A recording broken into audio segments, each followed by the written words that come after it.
Hey everybody, welcome on in. Hope you're all doing well today. Ooh, sorry it's so late. Sky, welcome in. How are you doing? Let's see. Castle, thank you for being first. Sky, thank you for being second. Stella, thank you for being third. Castle, good to see you. Hi, Interstellar Vision, welcome in. I used your full name like you were in trouble. I don't know why I did that. Jeb, thank you so much for being here. Thank you for being fourth. Raz, Fozbaz, thank you for being fifth. I appreciate it. You got that big old cat hair on your nose. I hope that's good. Hope you feel better. Having two cats, I know that that's like the fur gets everywhere. Um, what's the clip for? So we're starting pretty late on stream today. There's a lot of people who weren't here or won't be able to make it, right? Um, hey Jeb, thank you so much for the 150 stream streak. I really appreciate that. Wow, that's like one of the longest ones on the channel. I hope you're doing well.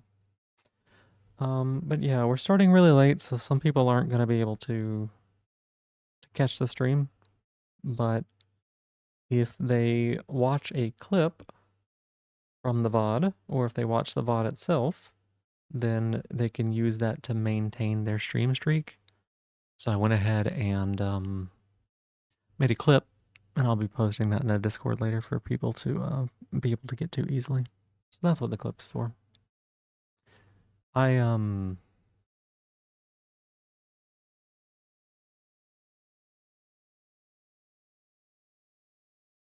got hit with some brain worms tonight, so that sucks, but it is what it is. Yeah, I know what you mean. Um, and I hit that go live button, and I was like, I should just end stream and not do this. Like right after I hit it, I was like, I probably shouldn't have gone live.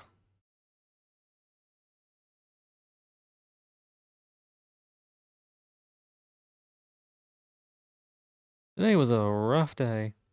Not even in like the rough way. Congrats on 100, 400. Gonna be doing chores and stuff. Hope you have a good time. I don't know that it'll be a good time, but we'll have a time. I hope the chores go well. Yeah, I stayed up way too late yesterday, and then the AC failed, and I was sleeping in the heat all day, and I am just exhausted. I've had a headache since I woke up, and I'm probably gonna have a headache until I go to bed. And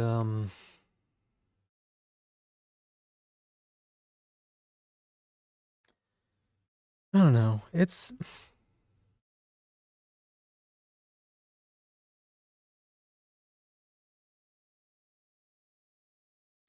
kind of tough to talk about this, but I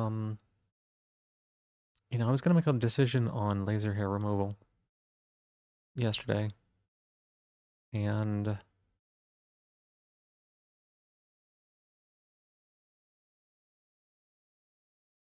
I don't know. I started spiraling a little hard, trying to like figure out if it's the right thing or if it's like this is something that I need to spend all that money on. Worried about it not working, worried that it wasn't going to do what it needs to do. So I ended up not making a decision, but I had the place set an appointment for tomorrow so that I can go in and ask some additional questions. Which is gonna suck. I'm gonna be so tired, but I'm gonna head there at 3 and see if I can just ask some more questions, get some more information. Uh, but there's a really high chance that I'm probably not gonna get. That I'm not gonna be able to do that either way. The um the way the AC is failing, it probably is gonna need to be replaced. This is not really something that's gonna get better or a temporary thing. Um, and that's gonna be a lot of money. And I'm doing okay. Like, it is a bit upsetting, of course. This is something that I've been looking forward to for a bit.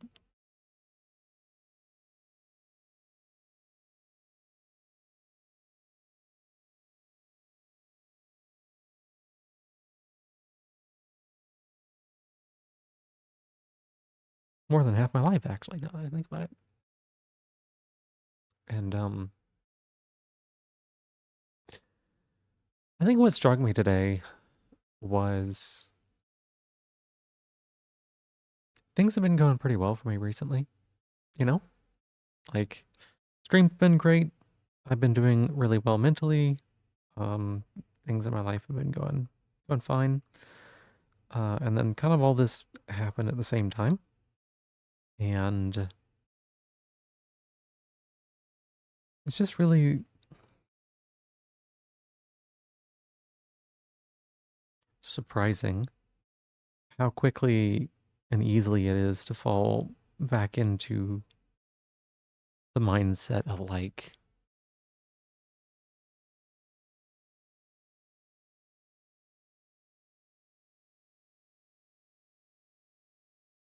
um,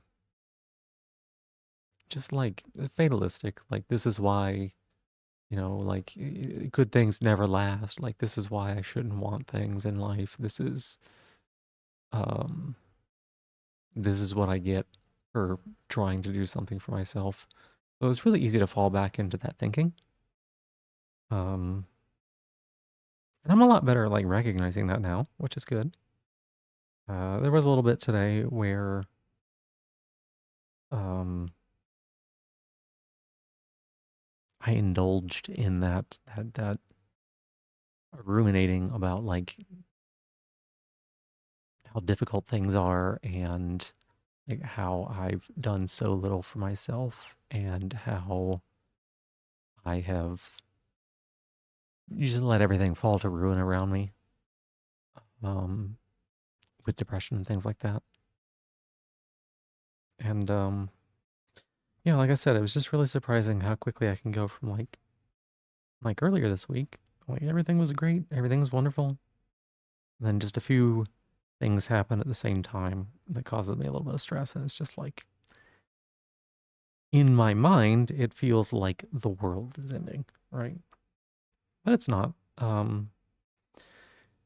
We're gonna be able to keep going, and I don't know. We can just handle things one little bit at a time. It'll be fine.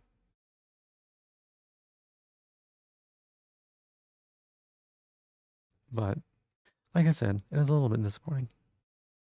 So sorry about that. I don't know. I kind of believe that I haven't looked at chat yet. It's just easier to talk about these things when I'm not, uh, because y'all are very kind and you will make me cry. I'm very certain of it.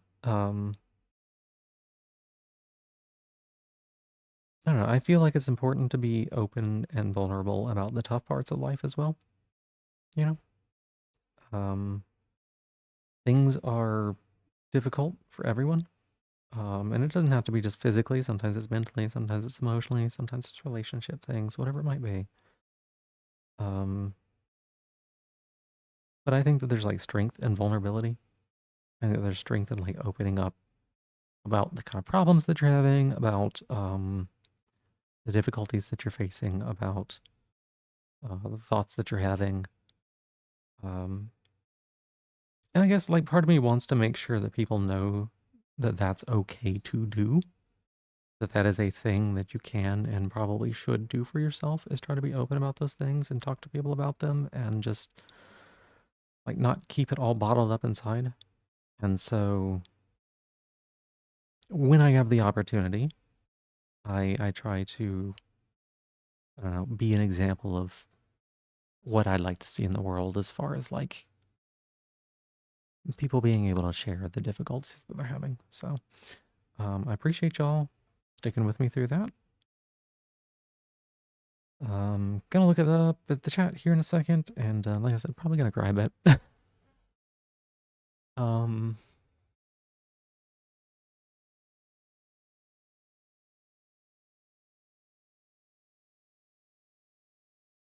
John Tetzel's died in 2 hits of 7k health. Sounds about right, Vengus. Stretch and hydrate. Thank you, Dana. I'll go ahead and take care of that here in a second. Happy I'm here regardless. Ruby said make sure to hydrate and all that stuff. Yep. Yeah, I've been feeling really dehydrated today. Um, I don't really have like anything lighter than a sleeping bag. So when I was sleeping earlier today, I was trying to use like a curtain. Um, God, I live a scuffed life, but I don't know. It just wasn't. It didn't feel right. It didn't work. So, let's see. Tired and sad. Yeah,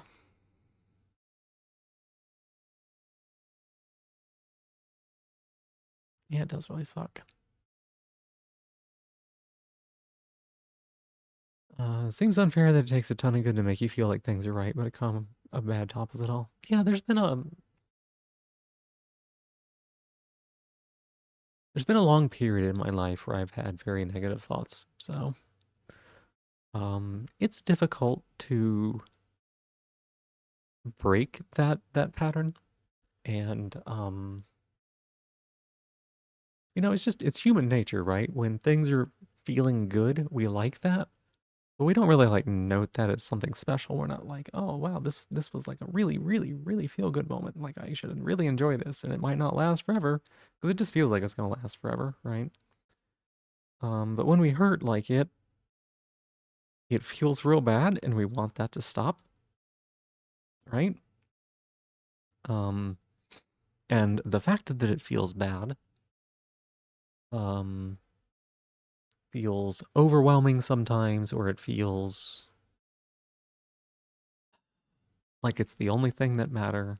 Like we need to do whatever we can to make that feeling go away because feeling bad, not even feeling bad, feeling sad or feeling upset or feeling angry, whatever it is, whatever the emotion is, um, it's very easy to think to ourselves like we have to make that emotion go away. We have to stop feeling that. Um, but the truth is, like you can feel sad and still do things, right? Like I could feel sad and defeated. But I could still get up and vacuum the house if it's something that needs to be done. In like my head, I say, "Oh, I see that the house needs to be vacuumed. Let me do that." You can be angry and still do kind things for people. You can be depressed and still like the feeling sucks. Um, but you can still try to treat yourself with compassion. Go get groceries or get a meal for yourself or whatever it might be. Because at the end of the day, the emotions are just things that we feel, and they are not things that we have to let control us. And it doesn't matter how strong they feel or like how true that feels. Our actions can be separate from those emotions. So, um, that's how I can get on here and I can stream and like I can feel like the day was really rough and down or whatever. But I can still get on here and stream and I can note that like this is a good thing for me to do for myself, that this is something that can help others, that this is a time that I can take my mind off of things and kind of um, get away from that stress a little bit. So even if I'm sad and I'm like, oh, I feel bad and I don't want to feel like this anymore, and streaming feels like such a burden, um, I can still get on here and do it. And once you start doing things, once you start moving, uh, it, that emotion feels a little less all encompassing, I guess. So being open and recognizing everything is the most important step. That's right, Jeb. That's right. Positivity, amazing, deserve great things. Life is rough. Would you want to help me if I can? Help me a lot when things go bad for you and want to be there for me. I appreciate that. Um, I'm a light, thank you. See, I appreciate that, but one thing that I don't really believe is that people deserve things, right? Like we often say like, oh, they deserve what happened to them, or like you deserve better, or whatever, and it's a nice thought. But it's not really like there's a karmic system out there that's like, aha, you did this nice, wonderful thing, and so you'll find $100 on the ground or something, right? Like I've talked about this with on stream a little bit. I've talked about this with some other people, but like bad shit can happen to the best people. And like their whole life can be shit and it cannot be their fault at all, you know? And good things can happen to bad people and they could quote unquote not deserve it, but it doesn't have anything to do with like deserving or anything like that, right? It's just sometimes things suck and it's okay to wish that they were better.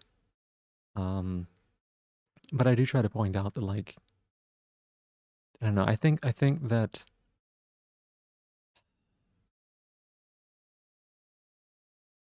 I don't think there's anything intrinsically wrong with thinking about things in terms of like, deserving this or not deserving that, but like it's very easy to go from being like, "Oh man, you didn't really deserve that," to thinking like I don't ever deserve anything good for myself, right? Because I'm a horrible person and I didn't whatever. Or it's very easy to become resentful thinking like I haven't done anything wrong. Why is everything so horrible and I deserve to have something better than what is going on right now. And those feelings are valid in terms of like the fact that they are feelings, that they are real emotions. I just think that, at least for me personally, the idea of deserving or not deserving can be a mental trap that can lead me into the wrong kind of mindset. That's something that's not helpful to me. So, um, still scrolling down here. I'm catching up with everybody. Understandable. You also go back to that black and white fatalism as a protective reaction pretty often. It's very easy to do. Take time to talk about being open and wonderful. It shows how strong you are as public vulnerability. I mean, I think that it's not about being strong. I don't think that. How do I say this? I don't think that you have to be strong to be vulnerable. I think it's the other way around. I think that vulnerability is a strength. I think that it can give you strength. And so that's why I advocate for it a lot, right? Like it's scary to open up to people. It's scary to show your true self.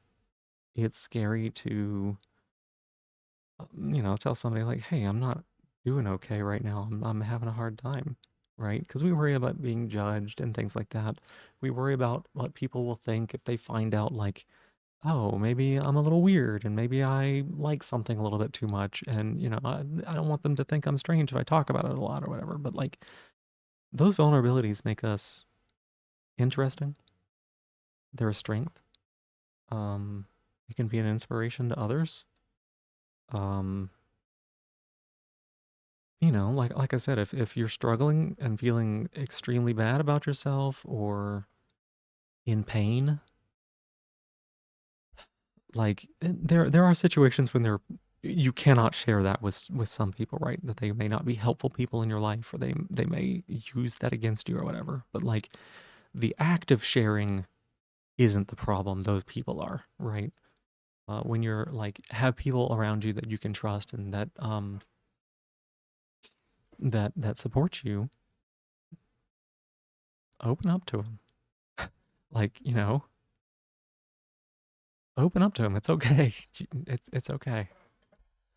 Getting out of the here we fucking go again mindset when you're conditioned for it. Yeah. Unfortunately, actually doing stuff like that is the way to fix everything in the long run. Easier said than done. I told my therapist that same thing, Jeb. I was in therapy for so long, and he kept trying to tell me different things. And like one day I got mad, not angry, but like upset. And I was like, literally everything that you keep telling me is just a version of just fucking go do it anyway, right? Like, and it sucks, right? Because a lot of therapy does kind of boil down to like trying to give you the tools to be able to just go fucking do it anyways, right? Like you're feeling bad, so fucking what? Just go do X, right? And I mean that's a very jaded way to look at it. Um, and there's some nuance, uh, And there's certainly some tools that are helpful, and some tools work for one person better than they work for another, and it's, use what works for you. Um, but yeah, there's not really a magic thing. Like you can't just go to therapy and have someone talk at you for a little bit and then all your problems go away. It is something that you have to work on for yourself, and it is very difficult sometimes to make any progress with that. Very difficult. Uh, because again, like it doesn't feel true. Um, when you're horribly depressed, and I have been horribly depressed in my life, like to a dangerous degree, um, your brain's gonna tell you everything it can to try to make you feel better, even if it's not good for you, right? And it's gonna feel true, but just because it feels true doesn't mean that it is true. There's a difference between feeling something and it being real. Um, which is which is like an unironic use of the phrase like facts versus feelings or whatever. Um, like I wish that phrase didn't have the shitty, horrible connotation that it does. Because sometimes you've just got to sit your brain down and be like, hey, I know you're trying to be helpful right now. You're not. So I'm not going to listen to these things you keep telling me. I have a different plan. Easier said than you kept about to say that. Yeah, it is a difficult skill. It is. It's so sad. Yeah, like um, good people should get something good occasionally. I mean, if the world were perfect and it worked out like that, that'd be great. But I've known some really good people,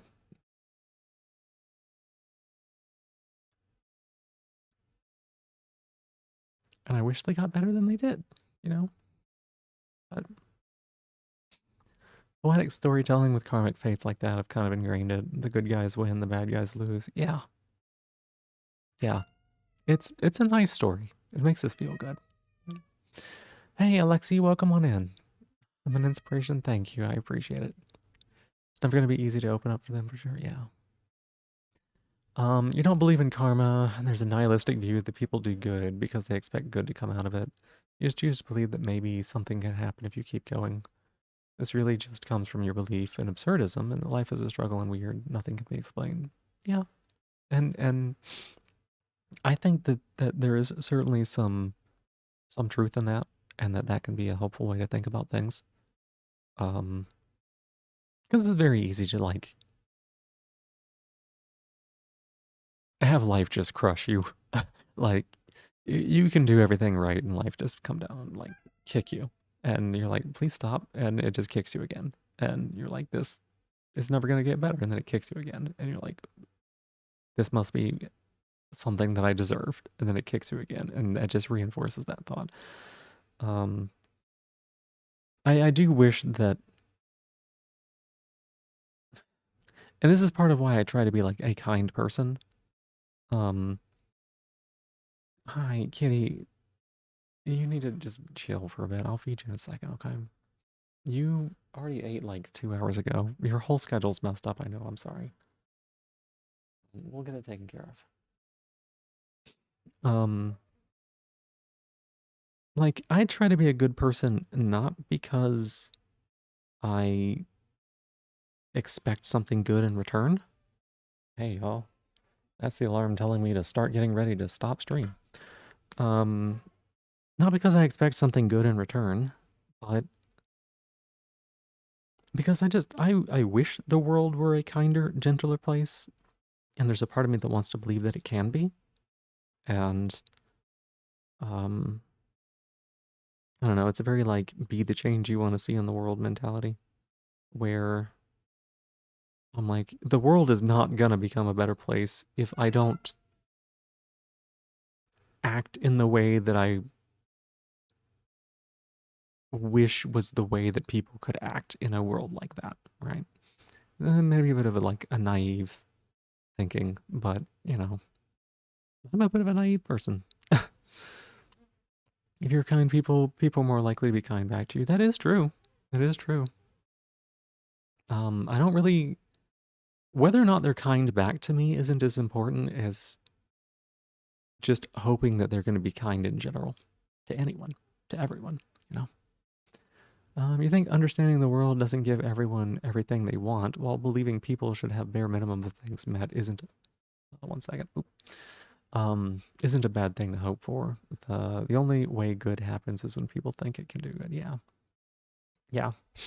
And I do believe that there is a baseline that everybody should be able to have in life, right? And that is a world that I intend to continue working towards as well. Life is heavy. If you're the only support, you'll end up crushed. Yeah, you gotta have somebody help you too. So it does work in some way, just not the magical way. Yeah, yeah. And there's always going to be people who are going to be in it for themselves, who are going to just take the kindness and take it all, right? Like there's going to be shit people. You can't stop that. But you can at least do good for the ones. You can just try to do the best you can. Good actions attract good actions, but it's because humans have agency and humans like to mirror. That's true. That's still a big question how altruism managed to evolve. Yeah, everything is a dice roll. Yeah, you can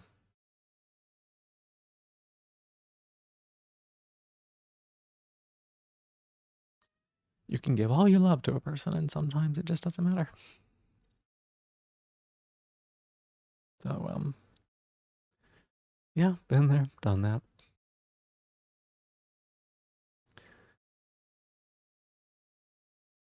It's like Sisyphus rolling a boulder up a hill, about to reach the top and the rock falling down. Pushing a heavy rock with no payoff, it sucks, but sometimes it's the action that can change something, even if it takes a long time. Yeah, Sisyphus is definitely a study in absurdism for sure. Um, like, what else is he gonna do? Just stand there for eternity? Gotta do something. Your hypothesis is it's easier to just be nice than pretend to be nice and calculate the optimal time to betray. I mean, I don't know that I could even pretend to be nice. You know, that I don't know that I could could pretend to be nice. That's such a non-genuine feeling that it doesn't really feel like it connects with my person. Like, what is it? Like, I would have to be very intentionally trying to be a shitty person in that way for that to be my natural thought. So I'm glad I don't struggle too much with that. But like, I mean, I know some people are they do weigh things as in like, what is it in for, what's in it for me kind of thing. Which I don't know. I who am I to say what's right or not? Seeing it through a transactional lens is cynical and anti-human. Yeah, some people are just transactional. Thing you're talking about is pre-human animals evolving altruism. Oh, maybe. I don't really know. I don't think we're ever really gonna know, right? We can speculate a lot. Some things might make sense. Some things might make more sense than others, but unless we get a time machine, which would probably honestly fuck everything up worse than not knowing, because it would be a rich person doing it, and we know what they can do. Um, no one's gonna be able to go back and find out like, oh, when did altruism start? It would be interesting, but it's kind of like a thought exercise in my head than anything else. Hey, Violet, welcome on in. How are you doing? We're having a little bit of a serious conversation right now. Just talking about life and like how we deal with our struggles and things like that. You love The Myth of Sisyphus by Albert Camus. It's a foundational book for absurdism and helped me through some rough times. I did not read The Myth of Sisyphus. I read The Stranger, which was not a very pleasant book. Um, I don't know that I would recommend that one, but it is very absurdist. That is true. Less about when and more about what game theory model can explain why it would evolve. Yeah, but again, like I said with those theories, you're never going to be able to know unless you witness it yourself. So We can have our theories, but it doesn't mean we'll ever truly know, like, ontologically. Um, Kitty, why are you meowing? When did I feed him? When did we start stream? 36 minutes ago? I fed him. It cannot have been more than 2 hours ago. He's just gonna have to wait. You just always try your best to want the best for people. Like you said, I don't care if someone's nice to me after I'm nice to them, but it means they're a little kinder or a little less awful to someone because of it, and it's good. It is good. Hey, Ninja Chicken, welcome on in. How you doing? Hi. How you doing? Sorry, we're a little low energy, a little down, a little talking about serious stuff, but I hope you're doing well. What were you up to today? Let me think here. Today was Monday.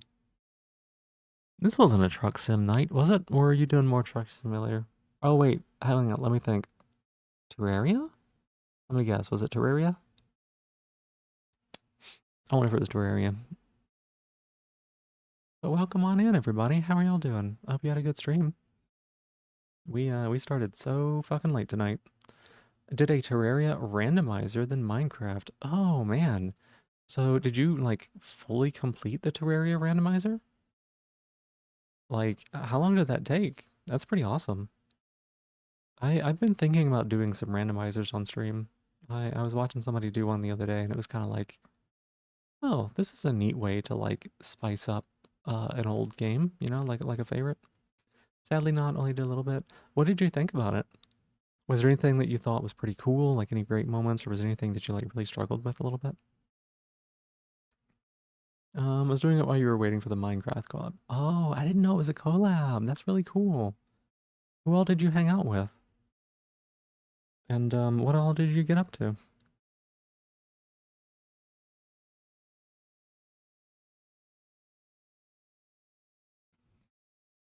Just took a little sip of water. I'm gonna take another one because of the redeem a little bit ago for the stretch and hydrate. And I appreciate that, Dana.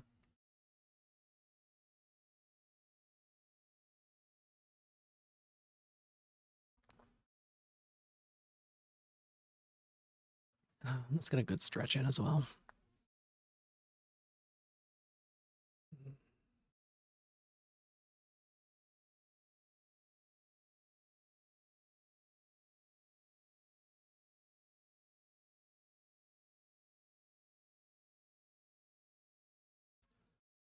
Ooh, all right, that was pretty good. Thank you.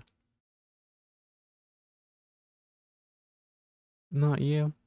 Was just with Foxy. Met them. Ooh, let me think. The name sounds familiar. I don't know if that I've met them directly, but the name does sound familiar. Working together is just a great way to survive. It happens that nature eats even outside of humans. We're so wired for being social and being good for the group. Yeah. Yep. You also joined to the end to cause chaos. No surprise there. No surprise there. When he starts acting up, you gotta make sure you put that bottom in his place, right?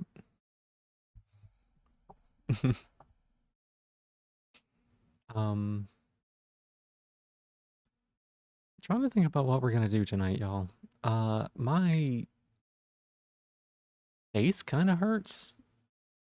I don't know if it's like just stiff or if it's because of the overheating from earlier or what, but like, um, I don't want to do like a lot of thinking tonight. Survival of the fittest is a bullshit myth. Yeah, I think so too. I mean, survival of the fittest is also like survival of the group, right? The fittest group too. Like, and if you're a single person, then you're a group of one, and that doesn't really. There are things that a group of one can't handle. My face is kind of cute. Oh, thank you.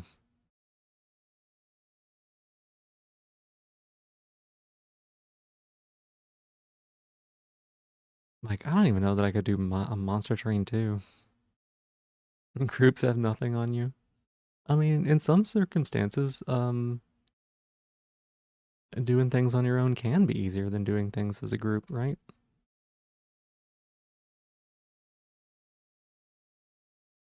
What's going on here, Cricket? Hey, baby girl.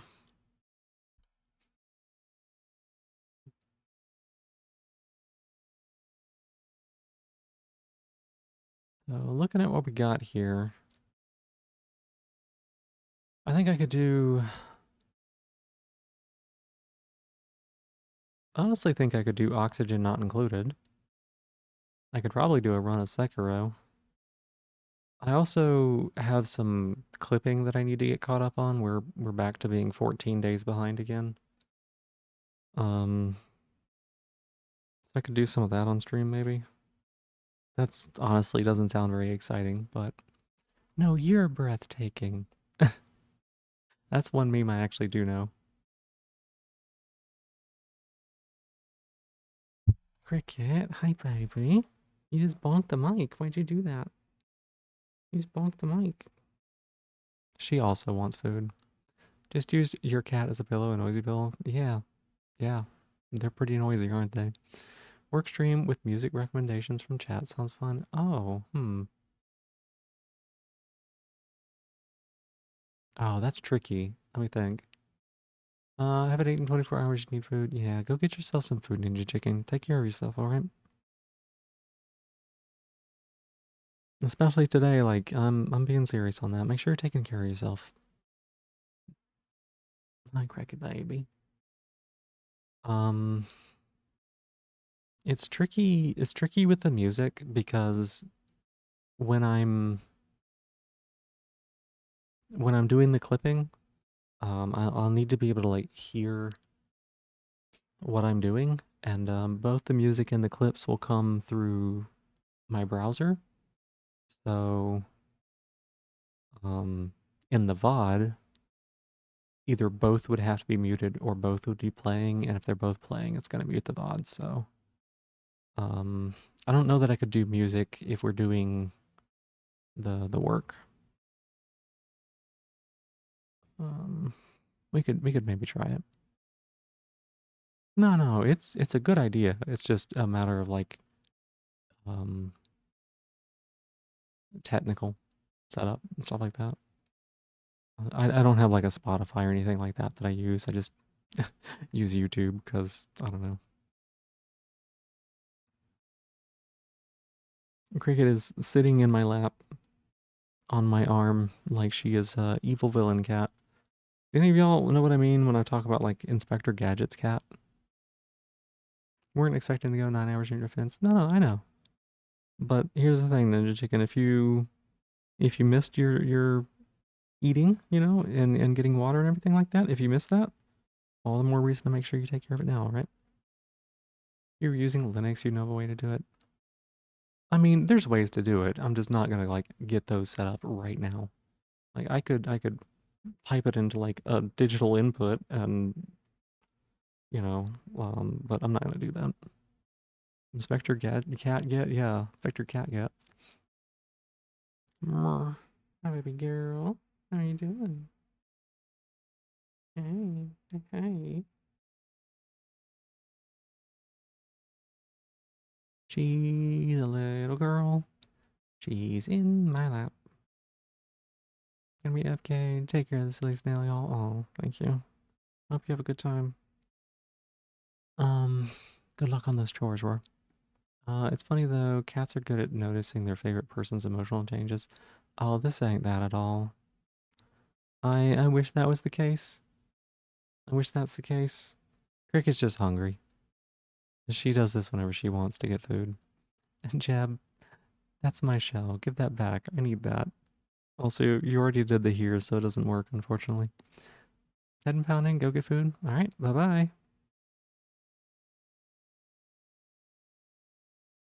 Yeah, she's doing this because she thinks she gets food. And I'll probably have to get up and feed them here in 30 minutes or something like that. I don't know. Something to appease them. Mm-hmm. Mm-hmm.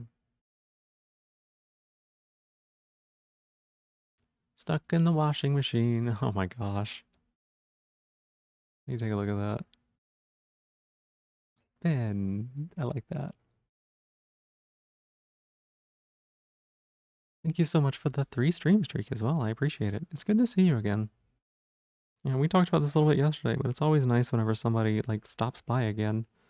It's always just a tad bit unexpected that people just make time to say hi. And sometimes, I mean, I've had a couple of people stop by um, every day for like half a year, and sometimes all they do is just say hi, and then they're on their way out. And even that's amazing to me, right? Because it still means that they're thinking about it.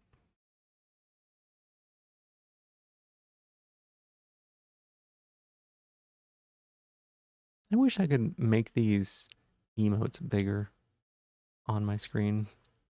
I got like the chat up on the side, but I never get to like see the full thing unless I click on them, and even then, and part of it's like my eyes are just bad. I have bad eyesight. Um, Part of it is it's just like itty bitty too. Hey Stella, thank you for giving me my shell back. I appreciate it. 7TV? No, I don't. I just use a chat dock in OBS. I'm pretty basic when it comes to that stuff.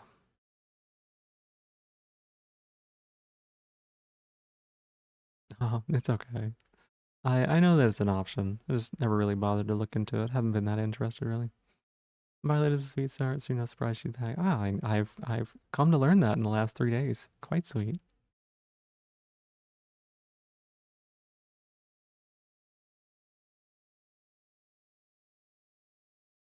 Hmm.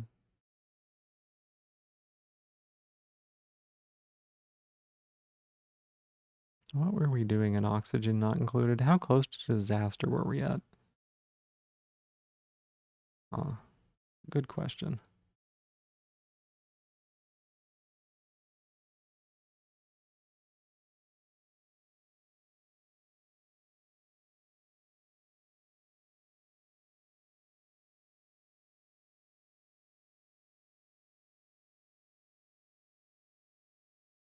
I'm pretty sure either 7 Twitch TV or Better Twitch TV lets you 1x, 1.5, 2-time emote sizes. Oh, that would be really good.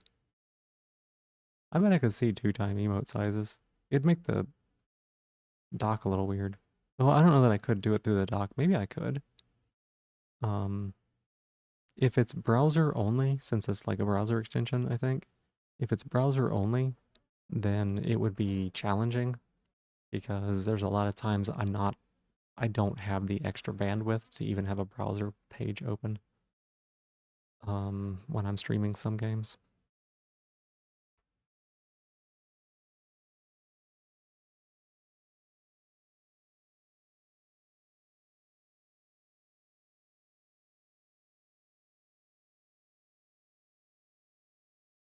Mm,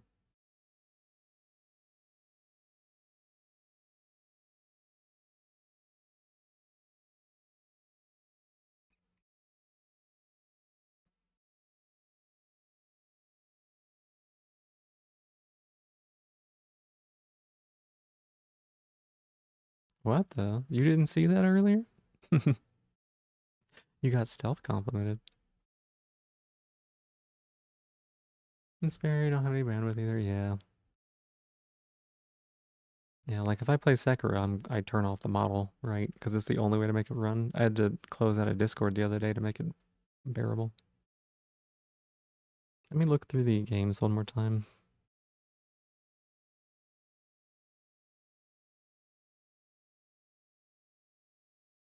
Hey, the phone is telling me to go to bed. I ruined my sleep last night.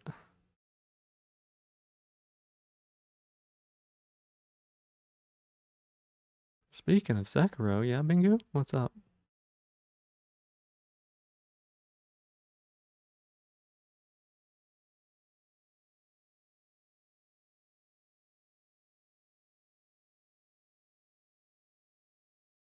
Did I get a chance to look at the mods? Yeah, I took a peek at them the other day, a little bit. Um, I saw the Divine Confetti mod. I didn't click into it, but I did see it. And I looked at the performance one, which might help quite a bit. Um, the performance one you linked me actually said to use a different performance tool. So I might have to go do that instead. I was looking into it. It was just a little bit. It was like late after stream, right? I didn't have enough time to go through it and look at it. I was actually thinking about trying a Sekiro randomizer too. I looked at that yesterday on stream. Um, but the Sekiro randomizer page was like, I don't know, eight pages long. And I'm like, I don't want to do this live on stream. Like, I don't want to try to figure this out and troubleshoot it and get it set up while I'm trying to stream. Some of it also like involved extracting game files, and my computer is not good and doesn't have a lot of free space, so I don't know that I could do either one of those things. Just out being, yeah, That's very cute, very sweet, yeah, very, very sweet. I know that for sure. Meow, meow, my baby. Yeah, I was thinking about something like that, or like Ashana was doing an Archipelago run the other day, and I've wanted to do Archipelago for a good long while. I just haven't found a game that like I really want to do it with.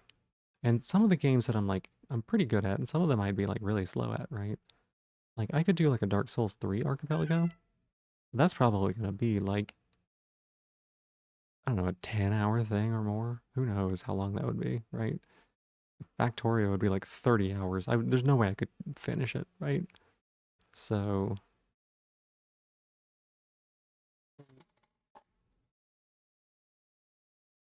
you know what you want. Doesn't help. And like Risk of Rain, you could do like in an hour. So, I don't know. It's a little bit weird trying to set something up like that whenever there's a disparity in like games people can run. I know you can also do it like locally as like two different games. Like I could just do a single player version of like Archipelago. Um, and saw that you aren't getting past you. What is that? Oh yeah, Barry the ISP trying to steal your man. So Archipelago is a sort of like mod that allows you to play multiple games. Like one of the most common ways to play it is like maybe 3 or 4 people might all be playing at the same time. And say you're playing Dark Souls 3, right? And somebody else is playing A Link to the Past, and somebody else is playing Hollow Knight, right? Um, when you find things in your game, when you beat a boss or when you open a chest or like whatever it might be, right? You don't find something for your game, you find something for their game. And so it's a randomizer where your items are in their worlds and their items are in your worlds. Gosh. And so it's like a co-op randomizer kind of thing that you can do. But another way that you can do it is say like if I wanted to do a Dark Souls 3 randomizer and a Hollow Knight randomizer, I could set it up so that the Dark Souls 3 items are in Hollow Knight. You know, I beat like a boss and get a curved great sword or whatever, and it gets sent over to the Dark Souls 3 game. Or Dark Souls 3 might beat it, and then I get Monarch Wings or the Dash Cloak or something like that, and that gets sent over to the Hollow Knight game. It would be so fun. Yeah, it would be really fun. What's about a computer? Doesn't want people to buy from it. Yeah, it's true. um, yeah, it would be really fun, you know? It's just if you're gonna do it with people, you kind of need to have like a little bit of experience with randomizers if you're all doing it together. Otherwise, somebody might get stuck or not know what to do or like miss a check or something like that. But, if you're doing it solo, it could be interesting, which is why I wanted to try doing just randomizers, right? Um, to get a feel for like what it's like to do checks and what it's like to play a game in order to look in places you wouldn't normally look for the things that you need to progress. There's an archipelago example in miscellaneous game chat. Oh, let me take a look.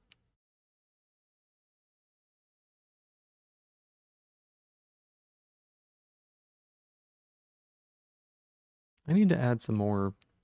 Oh yeah, that's one that you sent me the other day. Yeah, somebody was playing Hollow Knight and Rain World, and this was a single player thing where one person was basically playing two games, and the things they needed for Hollow Knight were in Rain World, and the things they needed in Rain World were in Hollow Knight. You've done so many Hollow Knight room randos. Oh, I didn't know that you could do a room rando. It makes sense though. It makes sense because there's just like screen transitions. You could screen transition to anything. I bet that's wild. I bet that's wild. I've seen a room randomizer for Super Metroid before, which was disorienting.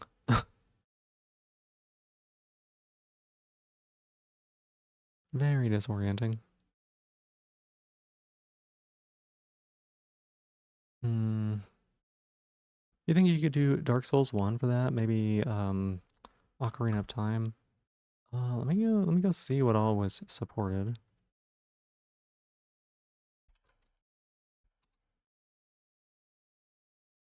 Sekiro room random? I don't know that there is such a thing as a Sekiro room random because it's all kind of like one big map. Like it's not all loaded at the same time, but there's not a lot of like phasing between rooms. Oh, sorry. Okay, Dark Souls 3 is on the list, but Dark Souls 1's actually not on the list. Neither version. Every transition brings you to a different transition. Yeah, but there's like no things. Ocarina of Time is on there though.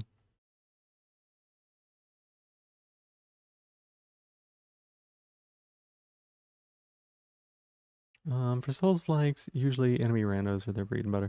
Yeah, there's a few enemy randomizers that are pretty good. Item randomizers are also fairly common with them.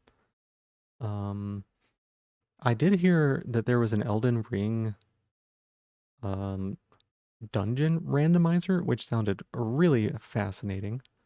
Um, where instead of like having an overworld, it's like the dungeons. When you beat the dungeon, you just go to the next one.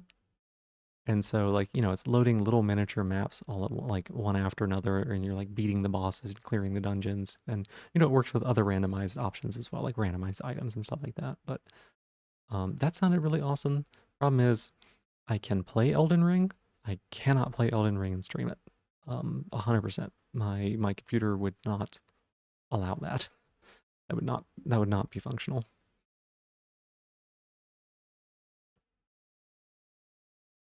I don't meet the minimum requirements to play Elden Ring, so when I play it, it plays like shit. But yeah, there's quite a few different options on the list. It's just I don't. There's not a lot of them that I'm extremely familiar with. So like not like I am with Sekiro, where I'm like, yeah, I could definitely beat a randomizer of Sekiro in 4 hours probably. I don't know. Um, I don't know that that's true actually. I could probably do that in 4 hours. God, there's some really annoying bosses though, actually. Um, but yeah, like some of them are doable, I think. It's just then you'd have to find somebody that could do an archipelago in roughly the same amount of time as you with roughly the same amount of expertise as you.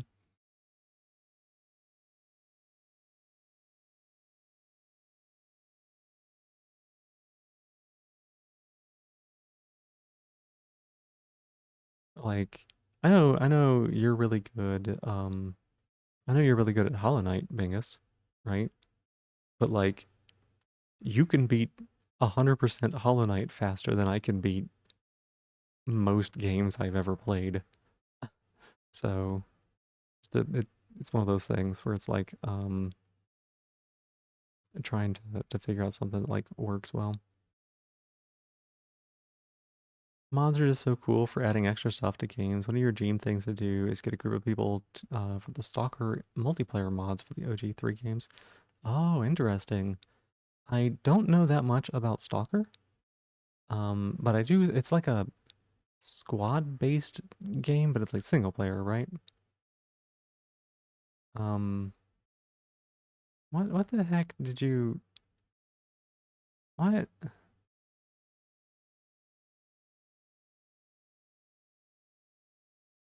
God damn it. God damn it. Now, my brain's on the wrong thing. You got me flustered. Not even flustered, just like derailed. Um, I can't believe I said that. Damn. Anyways, mods, stalker, right? Um, because from what I know, it's kind of like a squad-based game. Is that right? Or like a tactical game? That would be really fun to do with multiple people. I didn't know it wasn't multiplayer. Freudian slip? I don't even think that's true. It's tired as fuck and not thinking slip.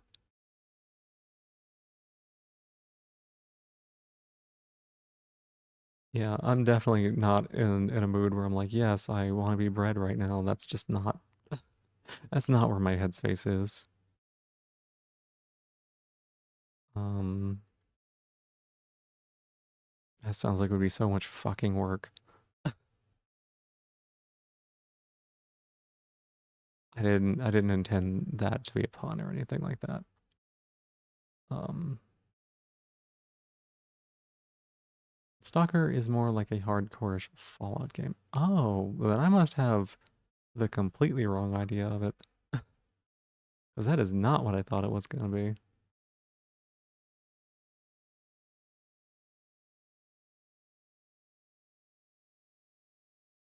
Hmm.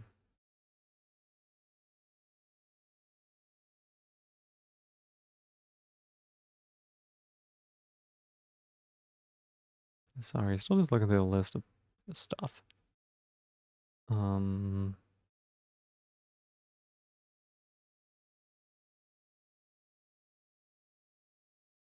you had 22 more achievements to get in base Terraria. Oh, that's from like the new patch, right? Or did they add that today? I thought you hadn't played the new patch. Maybe you did. I don't remember. Any news on Tmod loader getting updated at all? Because it's been a few months.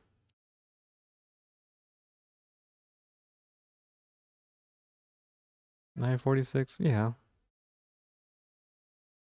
Open world split up into chunks, and you have to explore and quest while zany, crazy, radioactive things happens. Oh my wow, that's crazy. But a dog, but a dog, but a dog, but a dog. What does that mean? Waiting to play the new update with me. Yeah, that's what I thought. I thought I was waiting for that Tmod loader to start up, but I guess that may just not. That may be just pipe dream. I may have to give up on that. I don't know. Like I haven't played the last update that they did because I had been waiting for Tmod loader to get caught up with that one. And then I guess it did while I was depressed and then didn't play it. Um, I'd like to play this version because it has collars, right? I think that that could be very silly to lean into that kind of joke for the funnies. Um, but you know, I'd also like to do something like an overhaul mod. You know, not much dog. How about you, but a dog? But a dog. What? What do you mean? What does that mean? Kitty, come on.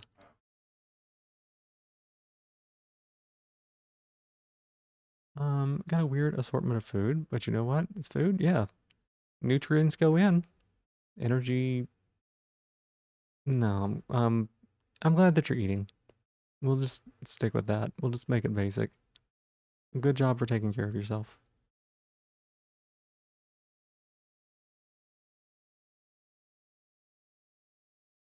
You linked it to me, Bingus. I don't know what that means.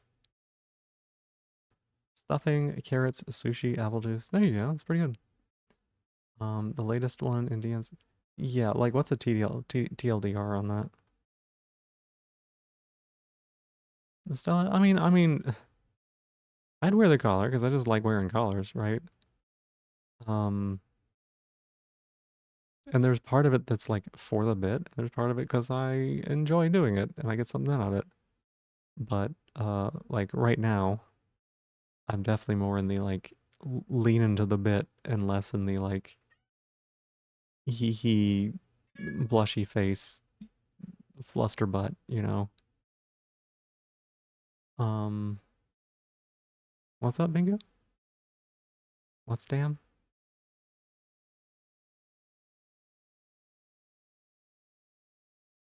Mm,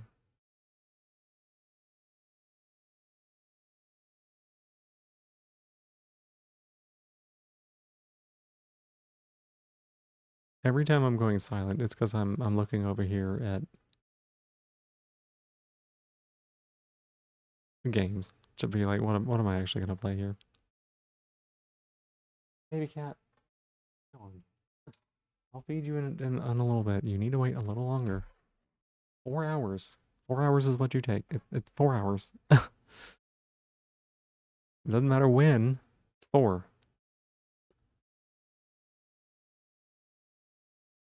And he walked away and he gave me some stink eye when he did. He was very mad about that.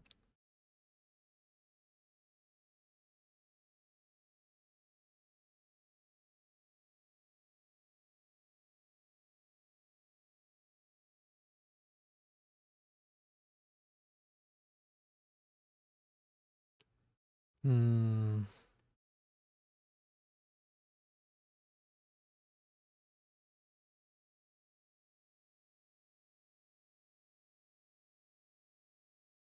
Wow. You ever have those nights when nothing seems good to play?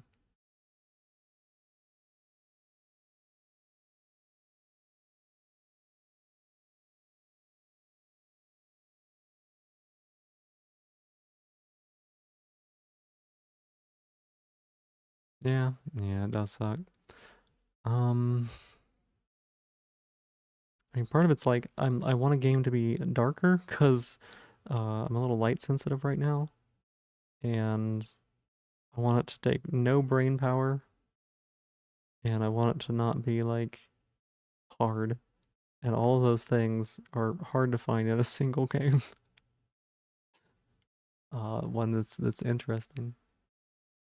Throw a dart at my monitor, and whatever game it hits, I play.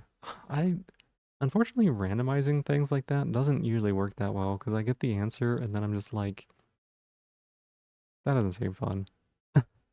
Like, buh, why would I want to play that ever?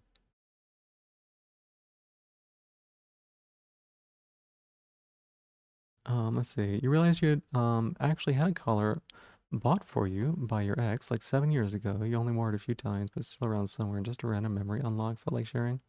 Oh, that is tricky. That's tricky because then you've got like a lot of memories associated with that sort of thing.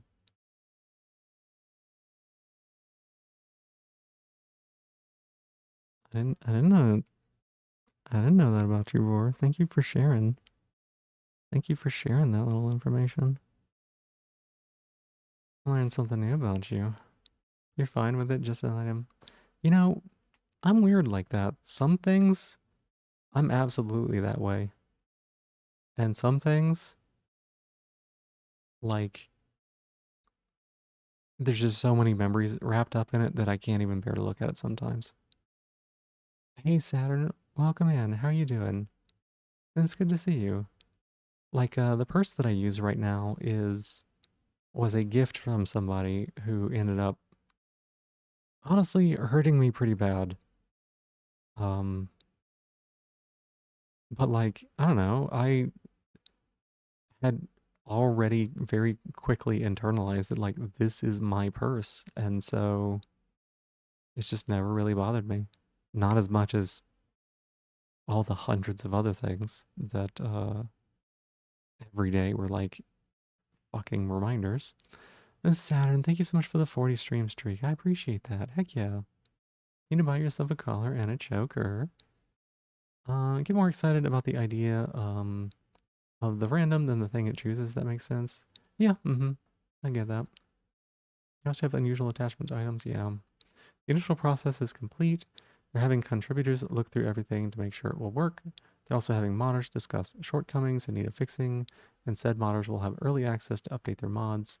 1.4.5 isn't as big as 1.4.4, so it shouldn't take the full 9 months. That's good. Thank you so much for that, Bingus. I appreciate it. Sorry to have you do that. I didn't want to go through and read that right now on stream. One of your exes gave you a choker, and that started your descent into gender fluidness? Hey, heck yeah. I'm glad that you were able to find out more about yourself, regardless of what circumstances it happened in. You don't have to say it. You could say the same thing about collar. Oh wait, oh never mind. You're correct. I thought you were making a hardly knower joke. I'm so used to Bingus. 23 chokers. There's not enough space on your body for 23 chokers of Ninja Chicken. You don't have to, Armage. You could send me a picture of that collar if you wanted to. I don't know if you care about that or not. Just a little curious. I'm always like to see that sort of stuff. No pressure. Absolutely no pressure. I mean, I got mine on display in the Discord, so. Slander, I hardly know. There you go. There you go. You'll try to find it. Like I said, no worries, no pressure. It's just, I don't know. And it's interesting when people get to talk about that. It's not something that I get to talk about with a lot of people. So, fit check, chokers covering the entire body, like using them with bracelets and like thigh cuffs and stuff like that. Would have been 24 if the ex after got angry and ripped the initial one you were given by the previous set. That is so fucking terrible of them. Um, just just a reminder, and to make sure that we make this like very clear to everyone, right? To make sure that we make this incredibly crystal clear. If your partner breaks something of yours because they're angry, or just breaks something in general, that is still violence. Even though it is against an object, that is still violence. That is not okay. That is like one of the signs of abuse. Just putting that out there for people so that we are very clear about how serious that is. Um, like, I don't know. There's been times in the past where people have been like, well, they got angry and they broke this thing, but they didn't like hit me. And it's like, they don't have to fucking touch you, right? They're angry, mad that you kept it from it being from a previous act. It's your shit. They don't get to touch it. Like, that's just how it goes. Trigger warning, shit exes. You wish you would have had that when you were told your ex you wanted to try wearing skirts. She told you she would find it very unattractive and that she wouldn't ever want to hold hands. I'm sorry, Stella. I'm sorry. You deserved better than that. That's again me saying the word deserve. We talked a lot about that before, but like, you should not have people treat you that way. People shouldn't treat anybody that way. And I wish that hadn't happened to you. And you know, I'm glad that you're doing better than that right now. So abuse is abuse, material, mental, physical, financial, social, all the same. Yep, yep. Not really your style anymore, but a cute gift regardless. Well, maybe it'll be a good style for somebody you meet. You know? Yeah, just I mean that's not even like, I don't mean that as like deserve, like this is something extra you should have.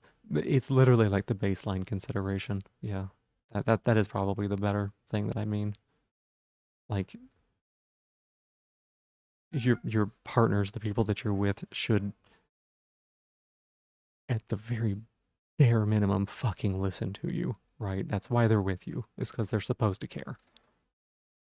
After abuse of this aggression, just one step before hitting someone. I mean, yeah, it's again. I was just saying, maybe like moments before you came in, that like if someone breaks your shit, that's abuse. Full stop. Craziest thing is that their dog was initially their ex's. Oh my god, fuck. Like, imagine how that could have gone if the shoe was on the other foot, right? Like, what would that psychopath have done? God, I'm sorry, Ninja Chicken. I'm glad they're an ex. Also, the person that cried sadness when she learned you were bi. Oh my god. Like,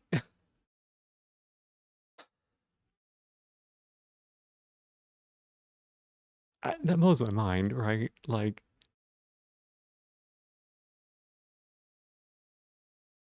who knows? Who knows?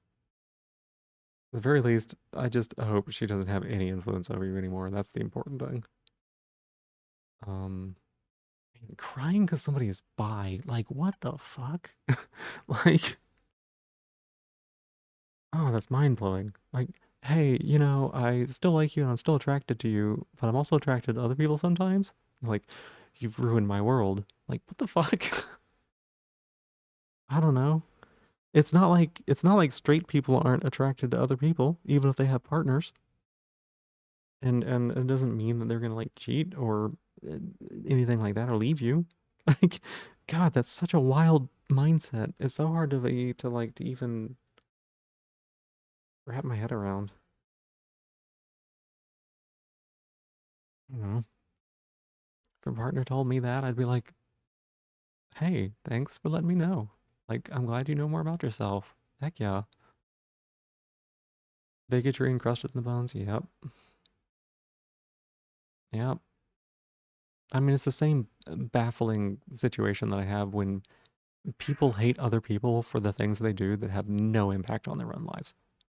Like, and I understand where it comes from. It just doesn't. It doesn't. I understand why they have those thought processes and like how those thought processes were put into them, but I do not understand how that could ever make sense to somebody. Is maybe what I'm trying to say. You have to stop finding people cute when you have a partner for them. I don't. I don't know. Like, I don't know what their idea is. Like, Jesus. Um, I don't know. Like, I know people who are in great relationships and they like talk about hot celebrities all the time. Like, yeah, like with this person, and the other person's like, yeah, you know what?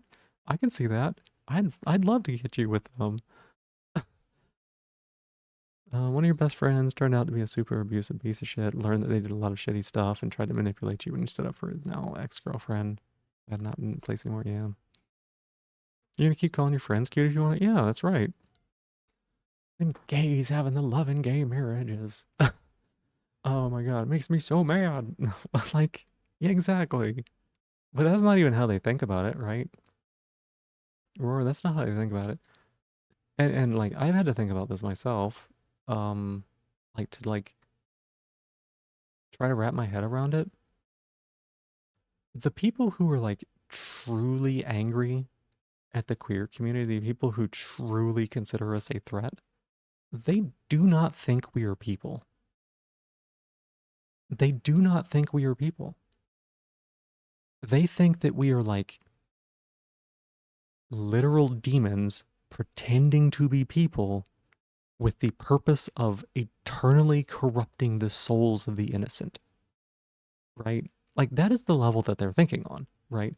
And you can't reason with that. You can't ration with that. There isn't a middle ground there because if you believe that about somebody, then the next logical step for a person to think would be that you would be justified in doing anything at all to prevent the eternal damnation of the innocent, right? And that's scary to think about. That's scary to think about. But as a queer person, that is something you have to have in your mind as you travel the world, knowing that there are going to be people who hate you on a primevally passionate level that you cannot trust or be around because they will not ever see you as human. And that is a lot to take in. That is a lot to take in. But it is also a truth of this world. Sect exclusion and anger stuff again. Yep. We're a pawn in a power game for the people who pull the strings, just demons for their propaganda to brainwash the global. Yeah. Damn all the innocents I fucking want. Yeah. And they go and shut down Grindr at their conventions. Yeah. Mm-hmm. Yeah, yeah. I don't know. It's so frustrating. But like, you know, if you realize that about some people, you know, you are gonna have to approach those situations differently, right? That's not a like, let's come together and find some compromise and, you know, let's talk about our differences and explain how, you know, it's okay. We can all live together in happiness. No, that's because that's not the vision they have. That's not the vision they have. What they fail to realize is if we're going down there, we'll meet them there. Yeah. You're so freaking atheist. You despise the folks so much. I mean, like, I'm atheist, yes. But I think more than that, like, I'm starting to be pretty anti-religion in like probably all circumstances, right? Like I was thinking about this the other day. I talked about this a tad bit in Kay's chat, right? Um, I talked this about this in Kay's chat a little bit, but when I was going to church, my parents they converted when I was about like I don't know 7-ish something like that. And they're really in church, right? It's really important for them, and it's done good things for their life, right? But one of the stories that I was taught is that like I am a sinful, defective thing, and no matter what I do in my life, no matter how much I accomplish, no matter how much good I do with my own hands, no matter how nice I am or whatever, right? That I will never, ever, ever be good enough under my own power to deserve the reward that I'm supposed to get, right? Um, and like that is at a fundamental level, that is that is confidence destroying. That is like undermining a person's uh, ability to be positive about things, right? Like if you tell a child that they're never going to be good enough unless some invisible person thinks that they are, then like, damn, I don't know that I could ever tell a child that they're not going to be good enough, right? Like they're wonderful. They're just a child, you know? Just I don't know. Sorry. It's really scary. Yeah. It really is. You don't care about trying to understand. No discussion. No nothing anymore. I understand that, Crasitator. You don't want to dox yourself, but it's been very uncomfortable happenings around your hometown recently. I'm sorry to hear that roar. I'm sorry. Anti-Gnostic is it? Don't recall it. It's anti-theist probably would be the term for it, but like I don't know. I just say anti-religion because anti-theist implies that like I don't know you're against the idea of gods in general or something. But like people can believe what they want, but like it feels more like organized religion is sometimes the problem. Um, because I don't know, people get told things and they don't ever get to hear anything other than what they're told when they're growing up. Um, like how you live in a Midwest, so you have a lot of keep your bigotry to yourself people, but holy cow, you can tell with the disdain with yeah, yeah, yeah, yeah. Parents once covered your little brother's eyes when they saw a grown man in a skirt. What? Oh, God. And then proceeded to brag to family you about how they yelled at him. You don't get it. So what? Someone over their skirt, they're not actively harming, hurting others, just want to become from their own flesh bag. So what? Yeah, and I mean, I've talked with you about that, Ninja Chicken. That like clothes don't have gender. clothes clothes don't care who wear them. Clothes you cannot misgender clothing, right? So wear whatever. Right? Fabric is just woven threads, and woven threads are just plant or synthetic material, right? Like it's just a thing. Like it is literally just a physical object. It's no different than a rock, right? I'd be like getting pissed off at somebody holding a, a branch and being like, "Oh my God, you're such a man because you're holding a branch or something," right? Like it's a thing. Um, if we get the means moved out soon, can't stress how good emancipation feels. Same, same. You don't like the idea of gods. justifying hierarchies. Oftentimes, yeah. Um, More often than not, a conservative or a fundamentalist mindset involves hierarchies, right? It is not like an egalitarian mindset usually. It is about there is a place where everyone belongs, and if you're not in your place, then you are disrupting the natural state of things, and you are bad and need to be fixed. And you know that is hierarchical thinking, and it is very common in organizations like that. You always go back to a song quote that hit you hard, even though it's pretty simple. Desperately want to think people are good, but if you've seen the things I've seen, I don't know that you would. Powerful line. hmm Abrahamic religions have done so much damage. You don't care about what you believe in as long as you tolerate people. Organized religion shows the cracks of power structures so well. It's just rotten. Yeah. I mean, yeah. The amount of persecution that my own communities have gone through at the hands of religion is just, it feels unforgivable to me, right? Like, cool. It's done great things for you. That's great. I can't because you're justifying a lot of really horrible things. Like, um, really want nice, colorful clothes. I want you to have that, Crassitator. Your parents tried to stop you to get from hanging out with your best friend because their little brother's favorite color is pink and chose on his own to be vegan. Yeah. Wow. If there were branches that had gendered implication, people would be pissed off about that too. They sure would be, Silver. They sure would. Which is specifically why I didn't say flower, because there are people out there who think like, oh, you're holding a flower. That is a feminine thing to do, and that is grossy. But like, it's just a plant that stinks, right? It's a plant that stinks that some people are allergic to. That was the first time they heard you swear. Good. You want goddamn earrings. You don't want to be afraid in the metro or work if you buy some. Yeah. Mm-hmm. I don't know if it would help you at all. Probably not. I know that you've got like your touch issues and things like that, but like if you can find a way with like clip-ons or something like that, but I know it might be really difficult with your situation.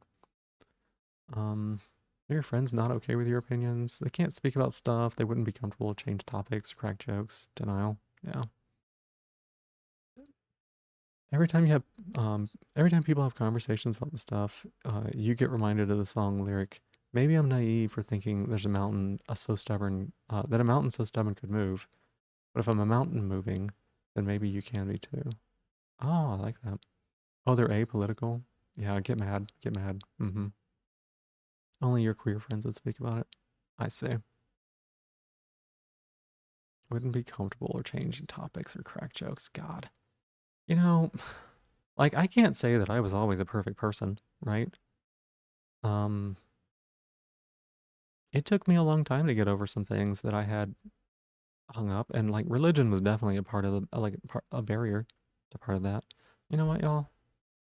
Here, sorry about this. Let's do that a little bit darker for y'all. Sorry, I should have done that an hour ago. I just didn't realize we were gonna get deep into the talks tonight. Um, yeah, like I don't know, being afraid to be around a person or like walking on eggshells around them or not being willing to engage with them about like who they are, that does a lot of harm too, right? And like I said, I haven't been a perfect person. I did that myself in the past, and I wish I hadn't. Um, but I learned from that. And like my best friend, I still supported him, and he still felt like very supported. But he's gay, and I remember points in time in my life where I knew he was gay, but I didn't ever want to bring it up with him because I felt like he should bring it up first because otherwise then I wouldn't have to acknowledge it, or I don't know. I don't know. And it was not the right mindset, right? And I changed that. I worked on that. Um but like God, he was my best friend. Like we should have been able to talk about these things. And like I said, he still feels like I was his rock and his support when we were growing up. And I know that in a lot of ways I was, but I could have done better. Even though colonialism left a big fucking stain and the world's still fucked because of it, to a great extent, things can get better. They can. There's always like a place for things get better, and there's always a place for people who don't want it to or like want to take advantage of that for their own benefit. We're kind of like in a constant cycle of trying to beat that. You still think the thing that pisses you off, equality is as much pisses you off equally as much as the people who claim they were helped by religion. When you hear the reason why they found God so clearly, like I was having a mental breakdown, using this to solve your answers. Yeah. Renewables have gone past a tipping point, and the clean energy revolution is basically inevitable now. Might be. I thought that we had gone past a tipping point in the U.S. and we've lost a lot of ground. I know the rest of the world is still making progress, but like, I don't know, too late, maybe. Touch is mostly trauma related. You really could have gotten better with some trusting partner, but yeah, I understand, Castator. Okay, gotcha. Um, let's see. You love your piercings, to be honest. You want to get more after you move. You're a piece of shit with a teenager, despite having queer and trans friends. Not openly vile, and they're far worse people, but you're not happy with how you were. Um, I'm comfortable with the idea of saying you can find people of all genders cute, but they're really your friends. That's what I mean by like, we spent the start of the stream talking about how opening up and being vulnerable is important. If you can't do that to the people most important to you in your life, that's not fair to you.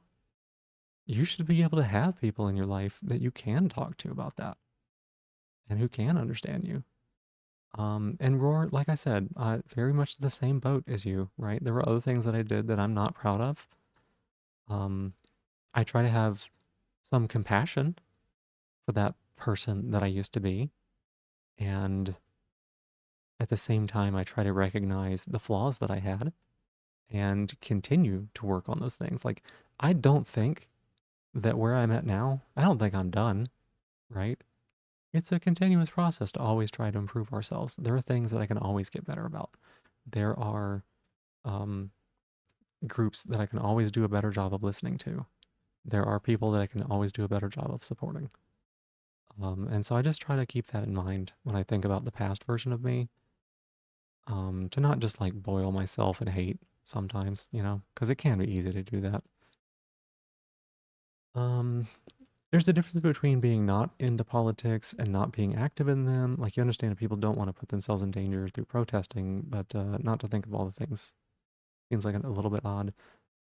It's very stressful sometimes. People like to hide their head in the sand because it's easier not to confront problems. Um, I think, I think when Roar used the parentheses apolitical, it might have been more in the state of like, there are some things people consider political that should not be. Like trans equality is one of those, right? Because equality, like people having equal rights, should not really be a political statement. Something political should be like, I don't know, what do we do with the tax money we get? Like, should we fund a new road here, or should we repair one that is already in disrepair, right? Like, those are the kind of things that government should be involved in, not who can marry who. Um, and there's a lot of people who like to say like, "Oh, I'm not political," and they'll use that as like a smoke screen for not wanting to engage in topics that they feel uncomfortable with that are not actually political. They just like to put them in that box because it's very easy to say like, "Oh, political things, I don't want to think about those." If you put it in the political box, I don't have to think about it, right? It's all about like boxes and labels. You had and still have to do a lot of self-reflection. It's a continuous journey. You're convinced they are neurodivergent and being fucked by men's socialization. Those are not spouting right wing stuff, but You'd be surprised. It doesn't take much, you know? It's very, very slippery. The alt-right pipeline is one people can get pulled into very easily. Um, and it does have a lot to do with like being in bad situations in life, oftentimes, and someone giving you a shit answer, but an answer. Even the U.S. is still making progress. It's mostly a flat line, but it's worth noting it's not going backwards. No, it's going backwards, Sylvan.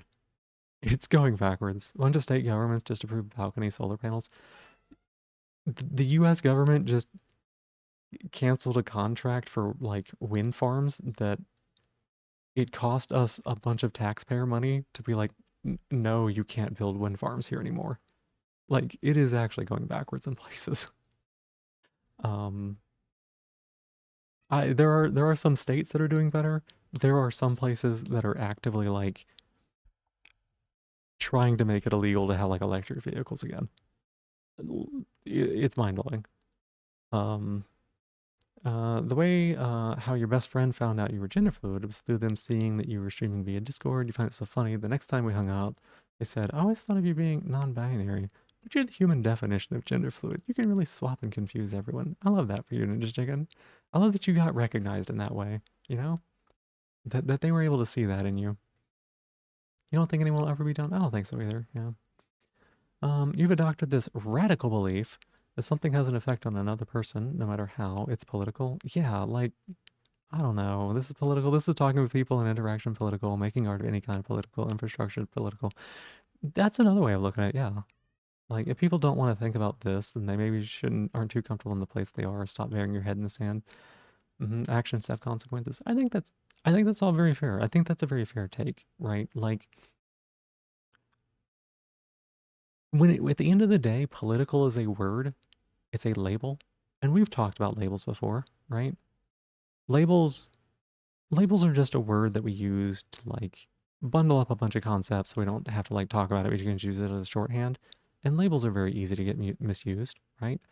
Sometimes people apply a label to something um, because it's convenient to them, even if it's not correct, right? And sometimes that's like saying something's political when maybe it shouldn't be, but like it actually is because the way that society is right now makes it so it has to be. Like there's a lot of nuance to it there. Um, but yeah, at the end of the day, some people just use labels to their own benefit to get out of thinking about things they're not comfortable with. All right, Kitty, give me a couple minutes. Let me get to the bottom of chat here, and then I'll get you some kids. All right, you get some kitty babies. All right. Everything's political. Your local street infrastructure is. Research granting grant writing is political. Everything. Then you can put everything in a political box and anything out of it. Politics is everywhere. At the same time, human rights shouldn't be a debate. They shouldn't be a debate. Yeah. This is your favorite topic. Awesome. I love this. Get loud, Crassitator. You had a friend who fell into it because of that. He almost got you to fall into it. It's scary. There is probably a version of me, like unironically, there's probably a version of me that could have gone down that alt-right pipeline. You know? Um, like I think about it, and there are places in my life where I can identify that if I had the wrong influences. Sure. And what's kind of weird about that is um this is I'm not saying that this is like super common, but this is a thing that I have heard of common happening where like someone who is trans will hate themselves because they are trans, whether or not they like realize it, but like there's these issues that they struggle with constantly, like society is like causing them problems or they can't find a resolution or whatever, and they'll fall into the alt-right pipeline because it is again, like I said, it is not a good answer, but it is an answer that they are given, and it is a shit horrible bigoted one. Um, but they fall into hatred instead of being able to get out of that self-loathing in order to get to a place that would be helpful to them. Hey, Camper Lena, welcome on in. How are you doing? You were stuck in an alt-right pipeline at first. I'm glad that you got out of that. Hope you're doing well today. Honestly, we've just been doing serious topics the whole day. How are you doing? It's good to see you. Um, gonna have to dip for a bit. Your phone's about to die. You need to do laundry. Love the chat. Thank you so much for being here, Roar. I appreciate it. VOD's gonna be up like always, so if you want to come back and look at it at any point, feel free to. What do you mean? You wish people could get into a healthier way, rather than getting bombed or echo chambered on social media? Yeah, very much a wow. Yeah, there is a been a wow. And thank you for opening up and sharing about that, Alina. I appreciate it. Um, one of the things that I talked about at the very start of stream was how like vulnerability is important. Like being able to like open up and talk about our struggles and things like that can help other people. And I did a lot of that at the start of stream, so I appreciate you doing some of that as well. You can see it was almost aimed at you when you were isolated the most or hurting the most. Uh-huh. Yeah. Say this all the time. Hey, Gallus, welcome on in. How you doing? Um, Oh, this is your favorite topic? Gotcha. Okay, okay. Sorry, you and Crassedator are the same color today, so I didn't quite notice. I'm in my head a lot here. Say this all the time. There are definitely times when you would have ended up in an alt-right weirdo. Absolutely. The propaganda people deal with in the modern day is extremely powerful and it's extremely easy to overlook how vulnerable everyone is to it. Mm-hmm. Yep. Alt-right pipeline is so optimized for autists. Yeah. So Silvern, I don't know how familiar you are with this concept, but like the alt-right pipeline is generally used to describe the journey that one goes on when they get indoctrinated into worse and worse right wing and ultra right wing bigotry, right? So that's when it might start with like an edgy joke. I might start with saying slurs, right?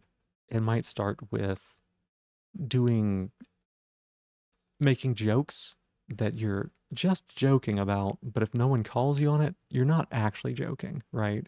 That Schrodinger's douchebag kind of situation. Um, it starts there, right? And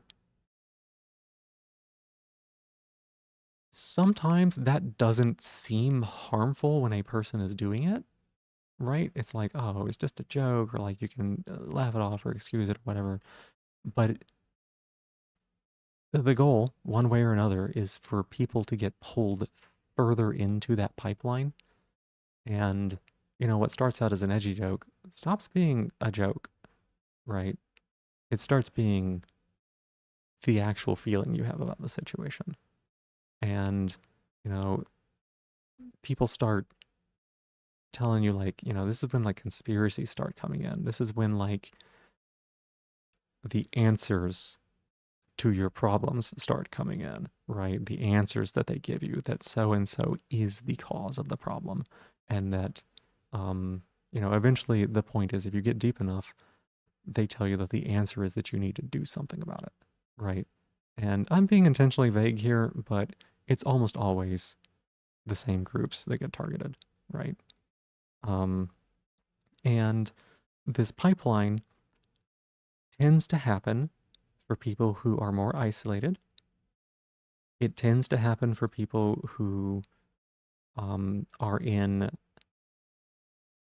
points in their life that are a transition point and are difficult. Moving to a new place, parents getting divorced, death in the family, um, things like that, like transition points are when someone is most vulnerable to this kind of thing because, in a way, it offers them a sense of community. And again, I'm not going to ever say that that is a good community or something that someone should or like want to be a part of or should be a part of. Um, but that is what draws them in. That is what appeals to it, right? Um, and if you're hurting, if you're hurting really bad and you don't know what to do and you don't have anything else that you know that you can do, when someone gives you a lifeline, the natural thing is to hold on to it. And it doesn't matter if it's a lifesaver or barbed wire, like a person in that situation is going to want to reach out for it because they're struggling, right? And some people were raised in it, but a lot of times it is genuinely like an indoctrination. So, you've written a bit about it. Isolated socially, had a poor grasp on human relation. Who's a better target for pushing the isolated more and fill their head with hateful stuff? Sex isolation mechanic to be familiar with the concept. Yeah. One thing I'll add to that, Crassitator, is that oftentimes there is a concerted effort for people from the alt-right to target and try to infiltrate um, marginalized communities or communities that are on the fringe. You know what? I just realized something. Let me slap a content label on this. It's probably really important, actually, now that I think about it. So they will try to infiltrate communities that are fringe fandoms, you know, geeks, nerds, um, role playing games. There's a lot of fascism in the corners of like 40K. And I don't mean like ironic fascism, like, haha, 40K is like a parody or whatever. Like, actually, people who are like, yeah, 40K has the right answer. They got the right thoughts here. Um, there's a fascinating, there's a fascinating podcast that I've listened to about how some extremely alt-right people uh, tried to infiltrate the furry community in order to like target those marginalized individuals, and then like what the furry community did in order to push back against that and make sure that intolerance is not accepted. That includes the podcast talks a lot about the Midwest FurCon chemical weapons attack, which was when chlorine was used to attack the convention center, chlorine gas. So, um, for anyone who hasn't seen it, highly recommend the Alt Right Playbook YouTube series. Absolutely, and absolutely, Stella. Super good. It helps understand a lot of stuff. At the very least, watch How to Radicalize Normie. That is exactly what I'm talking about here. How to Radicalize Normie is powerful. Shame what happened to that channel. You know, I wish that it had been a little bit more successful. But the Alt Right Playbook is literally something that I go back to and I watch when the political situation gets so shit and and it's like overwhelming and hard to understand. I go back and I watch that and it helps me make sense of all of it, right? After the 2020 election, the 2024 election, I watched through it twice in those first 3 months. So it helped me, you know. Um, very, very well put explanation for a lot of these things. That's also what spiked my fury of centrists, for what it's worth. Um, you know, shooting his douchebag, typing, no, don't you worry, Silver, and I hope your nails turn out okay. Feelings of inadequacy are a critical part of the pipeline. If you have good influences, you can have those and deal with them in a healthy way. If you don't have good influences, you end up dealing with them by finding somewhere to punch down. That's how we get to where we are today. You hit the nail on the head there, Gallus. Mm-hmm. Commit an act to make you irredeemable in a well conceptualized thing. You have definitely have friends that went there, convinced one is an autist and the other has at least ADHD. They will never seek a diagnostic. Yep. Political tag. Yeah, I hit it with it. Mm-hmm. Yeah, 40K for more him for 40K. Sorry, I'm a little behind because I get blabby about it. Even Helldivers has an unironic fascist group of people. Uh-huh. There's some people who will never see the parody in it. You cannot. What is this, Poe's law? Like you literally cannot be hyperbolic to the point that someone doesn't think that you're being serious about it. And it's that way anytime there's like a commentary on like ultra fascism or like trying to like be a parody of it. There was always going to be someone who's like, you know what? Those video game people, they have a point. And it's just like, how did you get there? You have a friend you actually think are cute. You'll never be able to tell that to them. It would actually be harmful to them. I'm sorry, Crassitator. Hey, Lil Mose, welcome in. Just fair warning, we're having a little bit more of serious conversations today, so totally understand if it's not your thing, but I hope you slept well at least. You started a bit of a series you should continue. I think you should continue Crasitator. That's a good one. Very powerful. I can hate that the playbook never changes either, but it always works. How much of this shit is rooted in capital and stripping power from workers? Or, I think you'd like that series a lot too. I think you'd like that series a lot too. There is one video specifically on like what what conservatives think, and a lot of what conservatives think is bundled into um, capitalism and uh, the mechanism through which they use it to create hierarchies, right? Lumos, thank you so much for being here. I appreciate it. Um, Here, let me actually like this series is important enough to me that like I have it bookmarked, right? Um, another good one to listen to would be the Gamergate one. You know what? You know what? I'm gonna actually say this, right? I'm gonna say this. We're gonna watch the alt-right playbook in Discord. That's something I want to do, and that's actually something that I've thought about and wanted to do for a while. It's not something I think I want to do on Twitch, but I think I think some evenings I would like to at least have a space that people could join and watch this together. Because like I said, this this has given me so much. It has allowed me to make so much sense of the senseless hatred that some people have for people in this world, right? Um, and it's just like it answered questions that I couldn't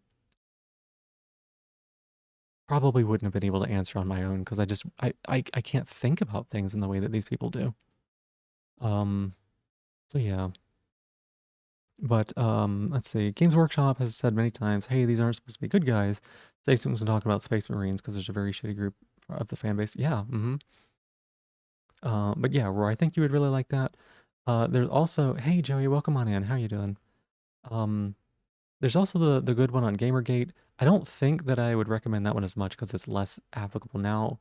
It gives a lot of history, but in the alt-right playbook, there is a video that goes into Gamergate that is totally worth watching, and I will tell you this right now, it will make your fucking blood boil until you feel like your eyes are gonna pop. It's the most bullshit fucking thing you have ever heard. Um, I would put money on that. Like, when you dig down into the details of what happened during all of that, holy shit. So fair warning, it's not going to be entirely pleasant whenever we do watch this, but I do think it's important. And if anyone wants to have like, step out, step away, and like take care of themselves, that will totally be on the table and be extremely recommended because, dealing with this stuff is overwhelming. Let's say, someone has to be the bottom of the ladder. That is a mindset they have. One of the reasons you don't like negativity is because hierarchies make you feel that by design to pray. Yeah. Particularly if you're neurodivergent. That makes sense. Actually, thank you for saying that, Crassitator. Thank you for thank you for putting that into words, right? Because I don't think that I would have made that connection with our conversation here.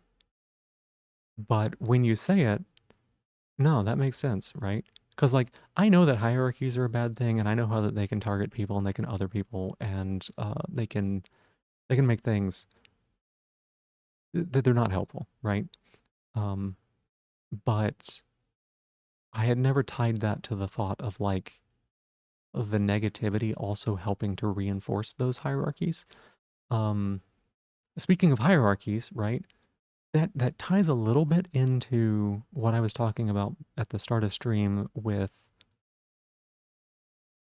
my thoughts on like deserving things, right? That someone deserves this or doesn't deserve that. Um, from an egalitarian mindset, everyone deserves to be treated well, right? They deserve to have the basics, right? They deserve to have the things they need to live a successful life, a happy and successful life. Um, in a hierarchy believes very much that like the people at the top deserve to be at the top. The people at the bottom deserve to be at the bottom. And that's not fucking true. It's not, right? And it doesn't matter what your hierarchy is, right? We all know that like the king doesn't deserve to be the king. The king's just the fucking king because he was born from the right womb, right? Like, fuck the guy. All he is inbred. Um, but like, you know, rich people don't deserve to be at the top. They got to the top because they took the stuff from everybody. Like, it's not because they worked hard. Um, and the people who are at the bottom, like at the bottom, right? People who are homeless don't deserve to be homeless. They don't.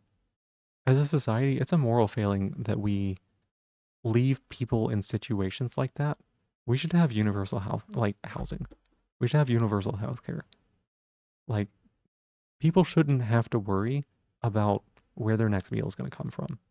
And it's not because they did something to fucking deserve that, right?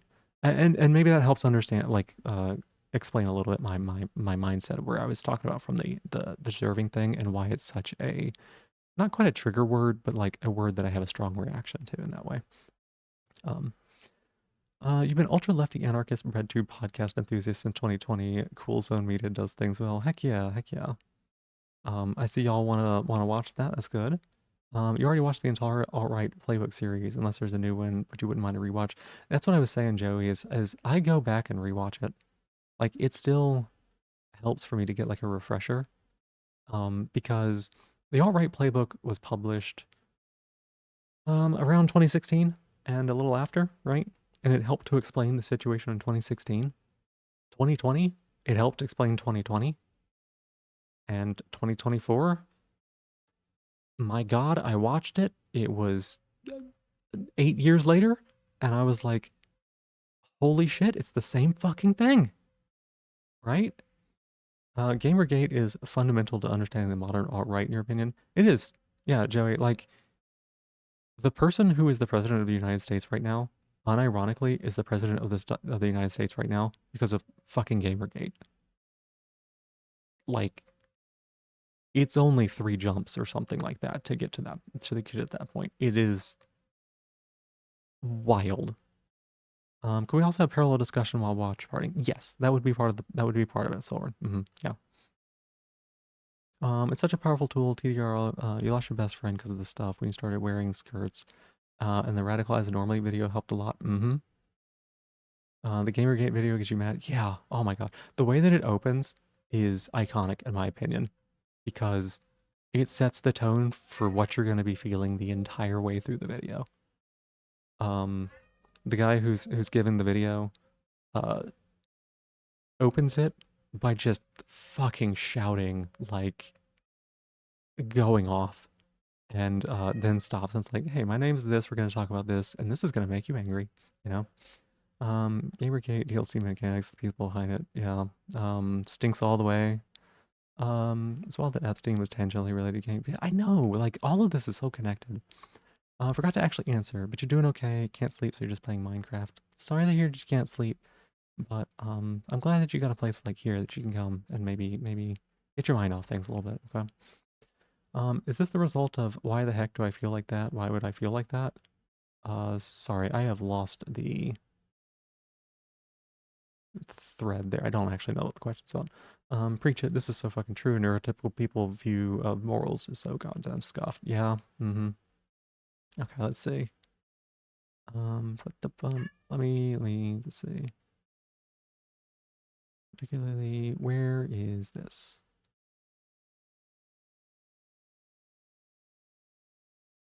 I think I remember that one. I don't remember what you were replying to. Let me see if I can do this. Yes, neurotypical people view morals as so scuffed. It is, it is. Um, let's see, let's see, take care, right way, the right of kings with class society, yeah, yeah, yeah. Society works better socially, ethically, and economically with the basics covered. It does, it's so easy, like, the, like, there is not a good argument otherwise than this is what we have right now, and it works for the people who have the power. Um, swap to laptops might miss a couple minutes. No worries, no worries. Video games? They did all this over fucking video games? Yeah, You've got to be fucking kidding me. Is this what passes for legitimate grievance on the right? Yeah, like, I know the lines. I've listened to the alt-right playbook. I've watched the alt-right playbook probably 10 times through. Um, there was a point after the 2024 elections when I had watched it a couple times that I literally had vocal stems that were lines from the alt-right playbook. Yeah, why would I feel like that? Just negativity. Okay, thank you, thank you, thank you. Yes, thank you. Um, and yeah, that totally makes sense. You've been an anarchist for quite a while as well. I forgot exactly how long, but since at least 2017 or 2018. Yeah. Yeah, you missed the woman you were before this man became president the first time. I know, I know. I like real talk, y'all. Like seriously, real talk here. I was not political before 2015. I just wasn't engaged. I wasn't paying attention. I had the naive concept that like if I just didn't pay attention, it was fine. That that both sides were equally like that kind of bullshit, right? I just didn't even look, right? I just didn't even pay any attention. Um,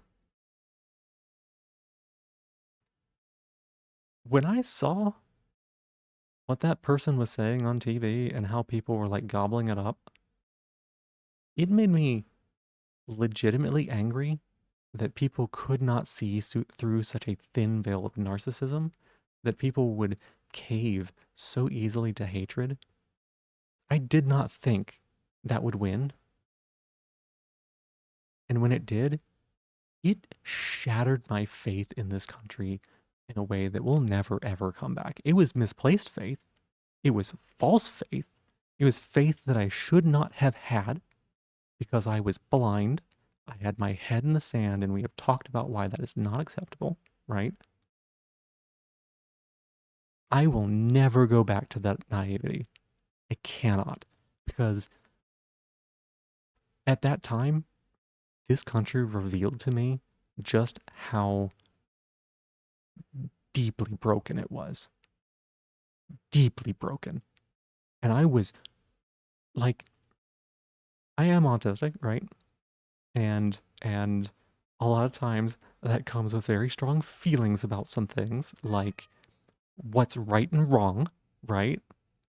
And to me, what I saw was so wrong that on an atomic level, I was so angry. I was literally so angry all the time, every single day, that I thought I was going to die. I thought I was going to be so angry I would just die. Because at every point, it looked to me like people were looking at two decisions, right?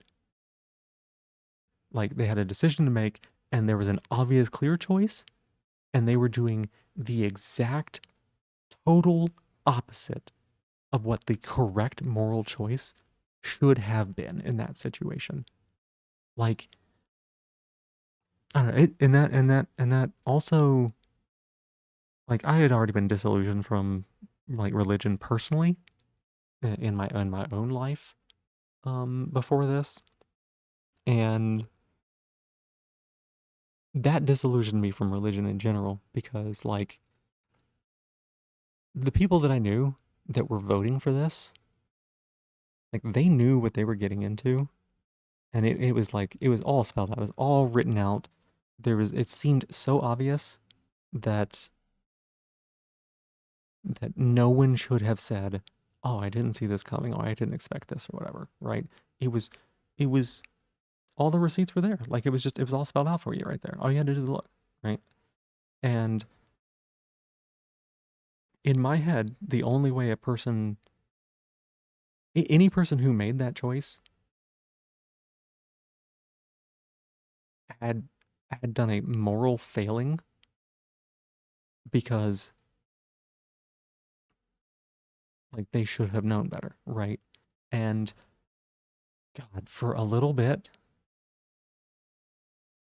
when it started getting towards the end of 2020, when it started getting towards the end of 2020 and the election was coming up, there was a little bit of me that thought like this has been fucking hell, right? This has been the worst 4 years of my life, and surely people could see how broken all of this was and how wrong all of this was. Surely it's going to be like a landslide and we're going to kick that guy out of office and it's going to be all okay. And then the results from that election came in, and I was like, 2016, somebody could have made a mistake and voted because they thought something wrong, right? Like, I know a friend who's like, I voted because I thought it was funny and I didn't expect him to ever win. And like, that's a stupid fucking thing to do, right? And I'm going to call that stupid fucking thing out because it is. But also, in 2020, you can't say that anymore. So people who voted for it in 2020, they knew what they wanted and they wanted more of it. And that to me feels irredeemable.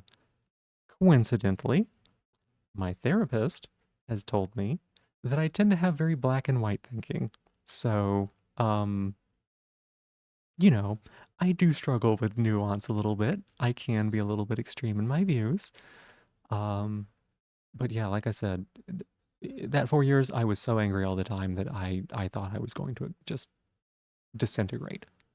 Um, I did think it was going to kill me, and that's not even an exaggeration. I was afraid for my life during those 4 years. Um, I had faith until 2024 results. I didn't last that long. Um, it should not have been that close in 2020. It should have been like a 97-3 if this world was anything close to like what it should be in my head. And it wasn't. You know, you thought people understood that they were fucked and they were not going to let it happen again, but here we are. And the worst part is, it's equally as much the downfall it is. Like, I mean, I don't know how I don't know how somebody can look at it and be like, this is a both sides issue. Like, one side's like, hey, what if people had Medicare for everybody? And the other side's like, what if we put people of a different color in cages? Right? That's not equivalent. That's not equivalent. Like, fuck the both sides argument. Um, but yeah, like, I don't know, the left, the mainstream political left is gross, right? But it's what I've got to lean on because there's no way there's going to be like a third party system, you know? So, um, I've heard some people in like the extreme left sometimes say things like, we need to just not vote and show them that we're not happy. And it's like, if we don't vote, then the other side wins. And that's actually just worse for us in general. And I hate that we're in this position. I really do. Like, very rarely in life do I feel like I am in the place where I have to choose the lesser of both evils. Politics is one of them, right? Like, if I had my way, it would be very different.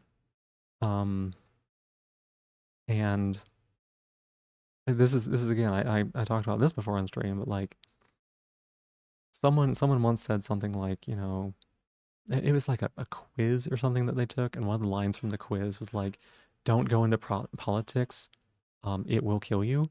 And that line resonated with me so hard because I couldn't do it. Just the amount of like blatant, obvious injustice and the rage I would feel about that not getting taken care of, I wouldn't last 2 weeks, I'm sure.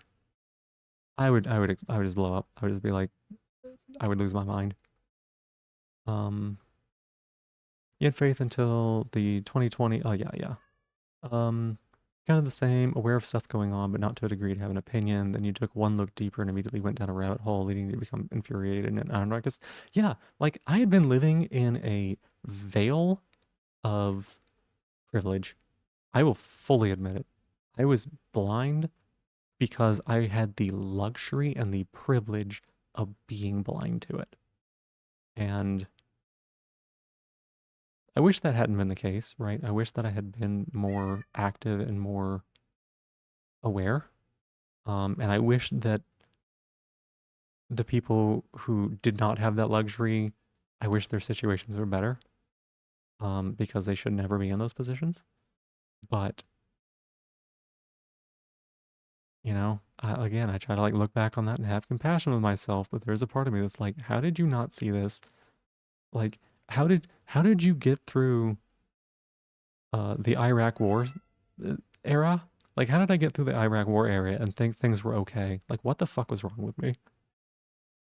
Um, you've been burnt up with your anger so many times. It's so hard to find any compassion for shit people. It is. The vortex inside is dangerous. I know. It is. It is. Which is, incidentally, one of the warnings that I will give about the All Right playbook. The very last video on it is it's a lot. Um, I have some. I think it's an important video. I have some criticisms and warnings that I will be talking about when we do watch it because I think it deserves a conversation. Um, it is powerful though. Funny, yeah, for sure. Just own your fucking bigotry. You'd be surprised at how blind and ignorant people are, Roar. Like this person does not agree with that choice that they made, and they made that one because they were, I don't know. It's ridiculous. Black and white thinking is just part of the autism. Yeah, I know, Silvern. I struggle with it. Anyone who voted for him more than once is no friend of mine. I have the most supportive parents that any trans person that I ever know has had. And I almost went completely no contact with them the day I found out my father voted for him. Like, I was furious and I was done with them. I was going to cut them completely out of my life on the drop of a pin because, in my mind, he was offered a choice between whatever he thought that he was going to get from that vote, whether it was economic success or security or whatever the fuck it was. Um, he held that in one hand, and he held me and my sister and my mother and my best friend, who was practically a part of the family growing up. He held them in the other hand. He weighed them, and he threw the wrong one away. That's what went in my head. This was like, I still have the text that he sent me saved because I had to ask him. I had to know. And when he responded, he's come around since, and he sees the damage that's being done, and he's not even that like aware when it comes to like trans issues, but it's just so obvious to him at this point. Um, and like I said, they're endlessly supportive of me. It just didn't even occur to him, which also hurts a little bit. Um,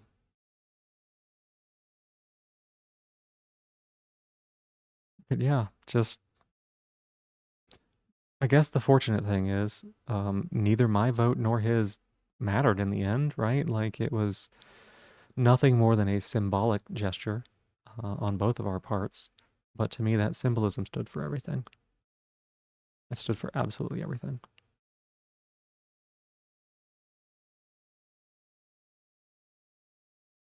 Sorry, I went into the reminiscing. I'm falling behind in chat a little bit.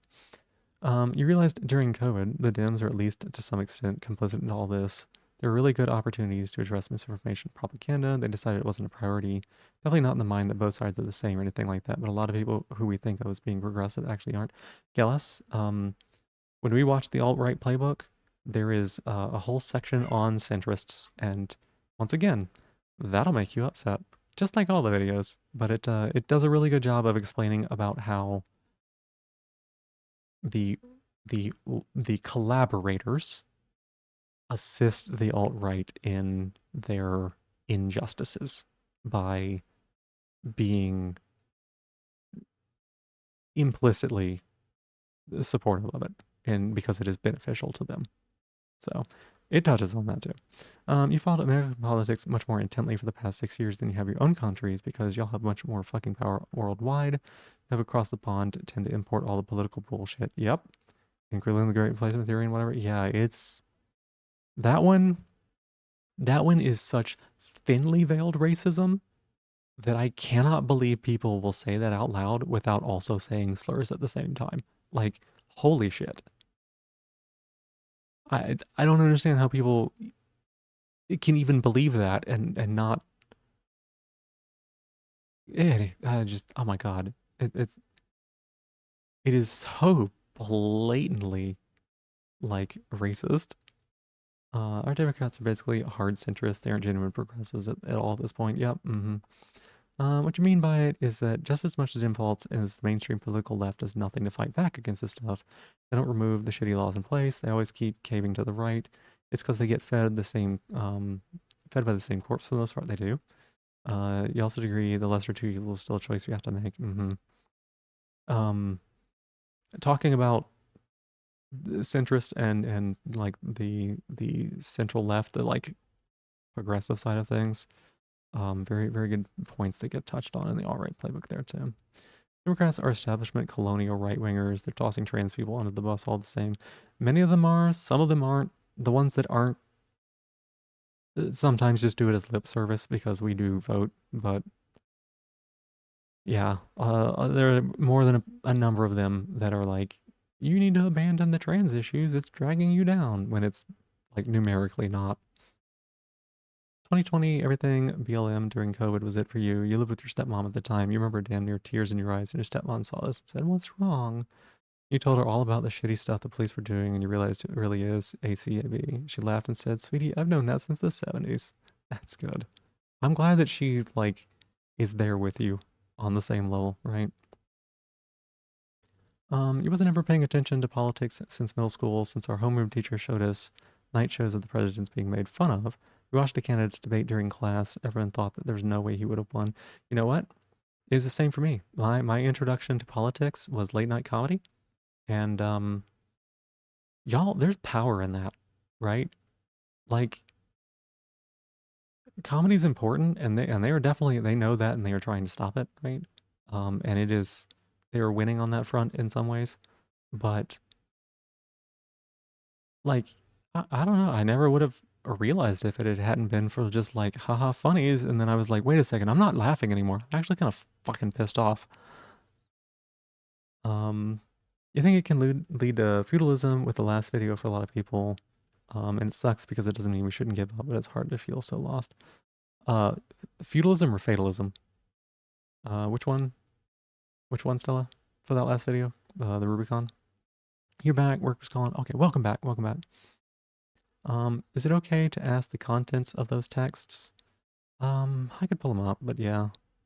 Um, his gist of it was that he thought he was doing the right thing, and that up until this point, he had never had to consider the queer issues because it was never something that he needed to care about, and so it didn't occur to him. That's the main gist of it. Which,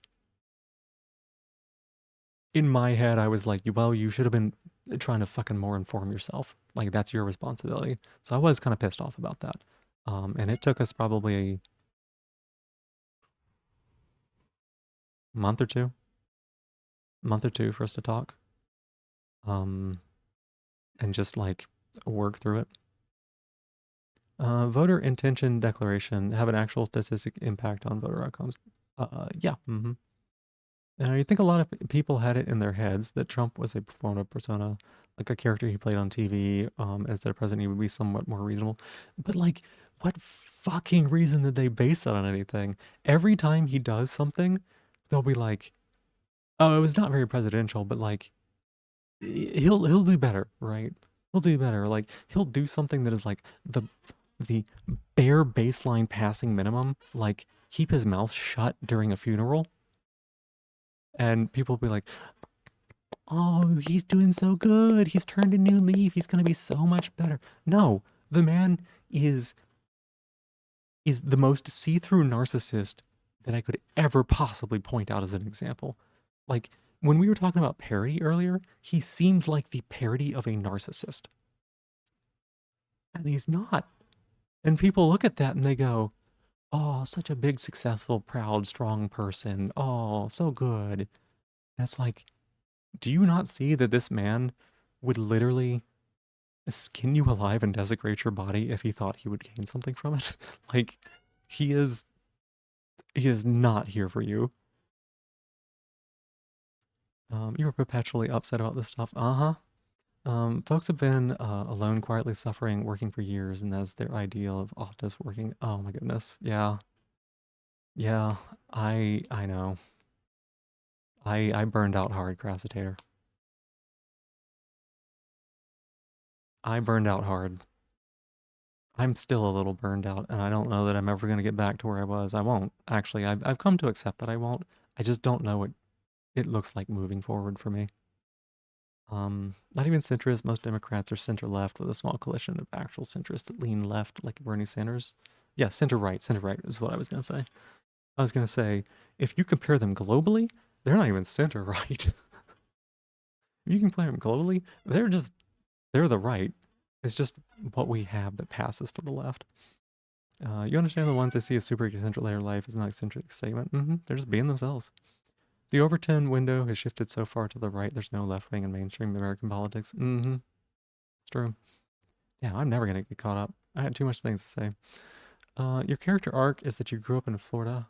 My condolences. In the 90s. My condolences. After immigrating from Russia, you knew you were different in a lot of ways, but you didn't really have the opportunity to think about it. In your early 20s, you ended up with your wife, who was not only progressive, but also became disabled shortly after. You got to see almost firsthand how horribly the US treats minorities, which is not something you understood before. Made you feel a whole bunch of stuff about the world you live in. I'm sorry that you had to go through those experiences, Gillis. Like, that's hard. I'm glad that you had a different perspective now. I wish that you could have gone through that in a gentler way. And I know that you probably realized a lot of that in a very short amount of time and probably didn't have a lot of space and time to process that for yourself. And I wish you had had some of that. Um, there we go. Let me click that. If you could look Andrew and colorful, it would be so great. Oh yeah. Also, yeah, I'm definitely gonna have to feed him in a second. Envious of the privilege from childhood, you were taught how to move to be smaller in white spaces, how to talk to the police, how to make yourself a shadow while devoting yourself to the news. Because if you wanted to live, you had a mental breakdown because you were being harassed by a coworker who was supportive of the current regime. She truly believed in voting for him because her money was more important than your existence as a black Native American woman. That is how I felt as a queer person. Um, and I wish that you did not have to have that experience, Insa. And I knew that you had gone through something probably similar to that because that is almost a ubiquitous experience for anyone in your position. Um, it is privilege, right? And it's something that I have to acknowledge. And more than that, it's something that I need to use my privilege to be able to create space for people to talk about those issues. Um, there's a particular reason why I don't bring up, what is it? I want to talk about race issues. I don't want to be the one doing the talking about race issues because a lot of times it's other people who need to have that space and be heard, just like in this case here, right? Um, because as someone who hasn't experienced it, um, there's a lot of learning that I need to do, and there's still a lot of work that I need to do on that, right? And again, we mentioned this before, but it's like a lifelong process. Um, but it's I also recognize as much as I make it clear that those issues are important, it's also what am I trying to say? Like I can speak on them, I'm not the best person to be speaking on them, right? Um, for what it's worth, my niece, who I love dearly, um, I love her a lot. She's half black, she's half white. Society will never see her as that. Society will always see her as a black person. And it breaks my heart knowing what she's going to have to go through, right? And all I can do is try to be there and support her. But like, now I know how cruel this world can be sometimes, and how cruel they are to people who don't fit in or who are a different color or whatever the case might be, right? And I just think about her having to grow up with all of that. And like,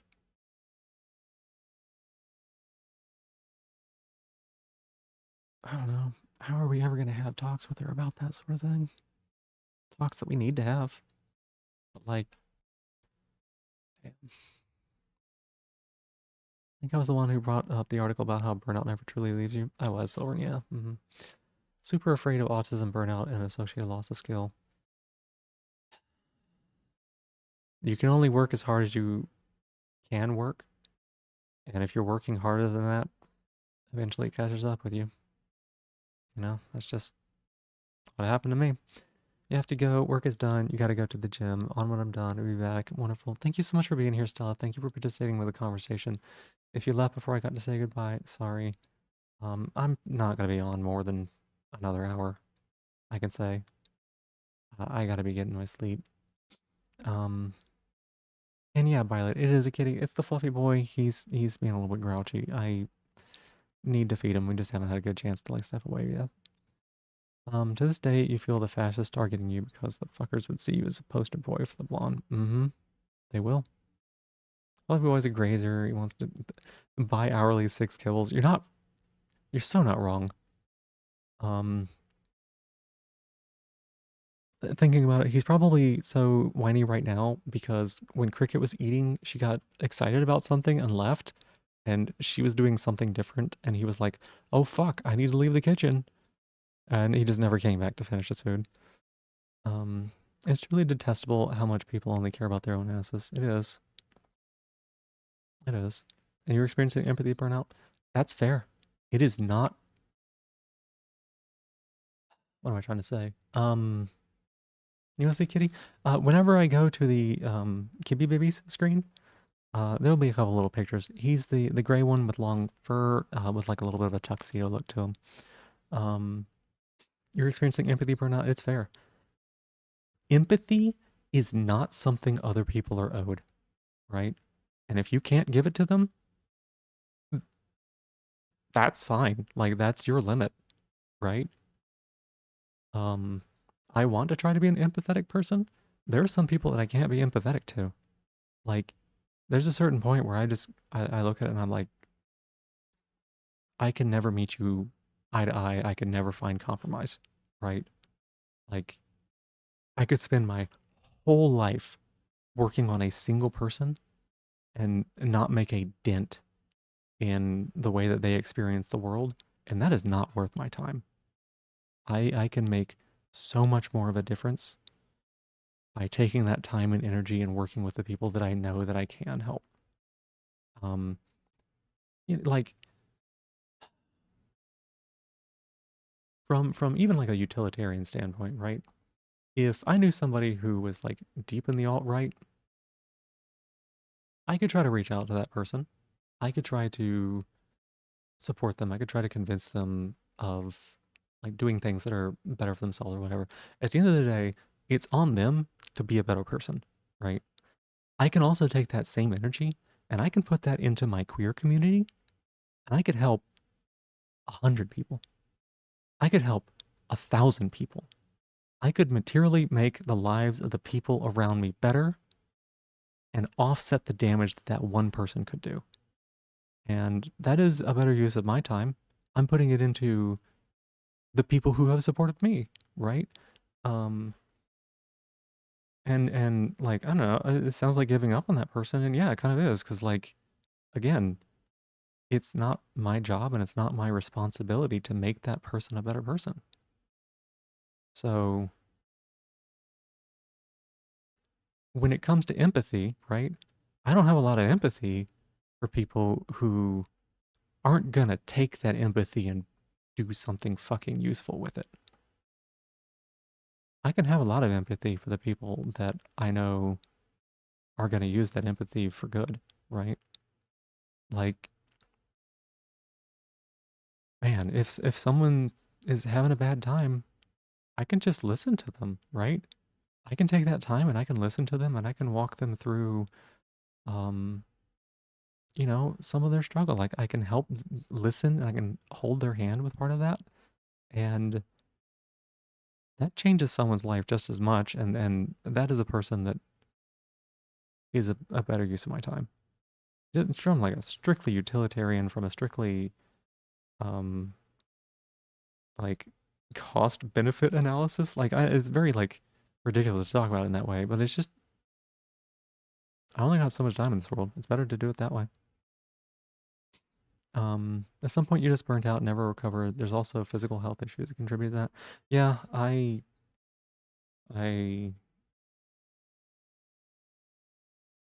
it's rough. It's rough.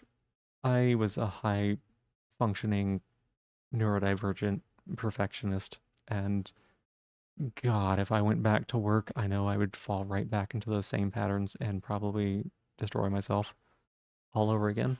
You know, maybe 4 years instead of 8 years this time, and maybe 2 years the next time, and maybe I just keep burning out faster. Your friends think it's scary how quickly your empathy turns to apathy. You can cut someone off in your next breath because a line is crossed. I did that myself, Sensa. I believe that. I can do that on the drop of a hat. I had a neighbor that I would go and talk to most nights. I would go on walks and chat with her. And there was a kitty cat that I helped take care of that was living at her place that she was also helping take care of. And we kind of bonded over that kitty cat. And she said one thing like, I was trying to reach out to her. I was trying to help convince her that some of the things she believed were just not true, right? Um, but there were so many people in her life who were telling her the opposite that it was just one voice against many, right? And there was something that she told me that I was like, if you fucking believe that, there's no way we can ever see eye to eye. I, as soon as she said that, I said, is that truly what you believe? And she said, yeah. And I said, I'm done here. I walked away. I've only ever talked to her once since. And it was basically to be like, I'm still alive. Hey, how are you? For being irrelevant, you found out you can pair bikini tops with string trunks. Yeah, it's a good look too. Good look. Trunks are also like fairly comfortable. They're like loose, flowy. Um, you do think there's a limit to how much grace you should give others? You have snapped many times in that. You're from an abusive family. Your sense of righteousness is stupidly strong. Honestly scared what you'd do if you had power. There's some dire thoughts. Just sit and stew. Understandable, Roar. Very understandable. You had that with your sister. A line was crossed one time too much. And you're like, okay, just didn't care anymore to speak to her. Yeah, like it was almost that way with my parents. Um, truth be told, and this is very much my black and white thinking coming into play, and probably not being helpful to me, but um, it may have been a permanent fracture. But y'all know my birthday is in the month of January, and I got a package from them that was kind and thoughtful and affirming. It was the first affirming things that they had ever ever gotten me.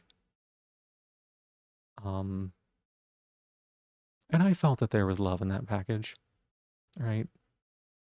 And that made me go, okay, we can try to talk through this. They're worth a little bit more of my time. We can try to make this work. And like I said, my father's come around since then, um, in a much better way. Uh, and I mean, he's come to understand a lot better about what my little niece is going to have to go through as well.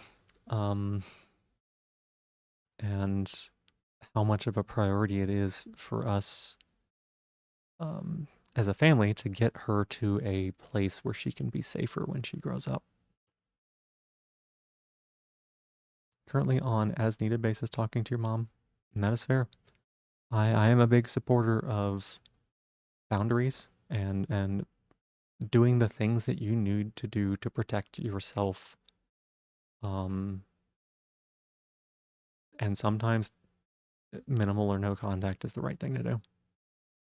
Just is. If you have enough black fabric left, you're 100% making yourself cotton swim trunks to match your bikini top. Flock elastic cotton always wins. Well, there you go. You're afraid of what would happen if you discussed on gender issues and veganism to some. Your parents support you financially, but you don't need it. You really want for emotional support and awareness, but you won't get to that. Your dad's abusing. I'm sorry to hear that, Crassitator. I really am. I the fact that parents can choose not to love their children is something I will never really understand. Especially like families in religious contexts and stuff like that. Um, like, like, damn, like this is somebody that you've cared about for who knows how many years, and all of a sudden you're like, I want nothing to do with you ever, and you're the worst person ever. Like, fuck off with that noise. Veganism would likely be a lot easier to talk about because there's a lot of simple reasons for it. You'd be surprised, Sylvan. You'd be surprised. There are some people in this world who are incredibly hostile to veganism, and I think some of that maybe spawns from their insecurities or like they feel like your being a vegan is a criticism of who they are as a person and they cannot handle that. The reactionary jokes, the ghost criticism, the avoidance. It's true. It's true. Um, it's something that they don't understand. Kitty. Um, there's cruelty, of course. There's also land use, water use, opportunity to explore vegetarian cooking, health benefits, price benefits. Yeah, yeah. Still, people hear that and they will make your choice like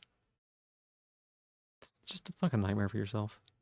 That vegan teacher is one of the biggest reasons for the vegan hate. I don't know that one. Sorry.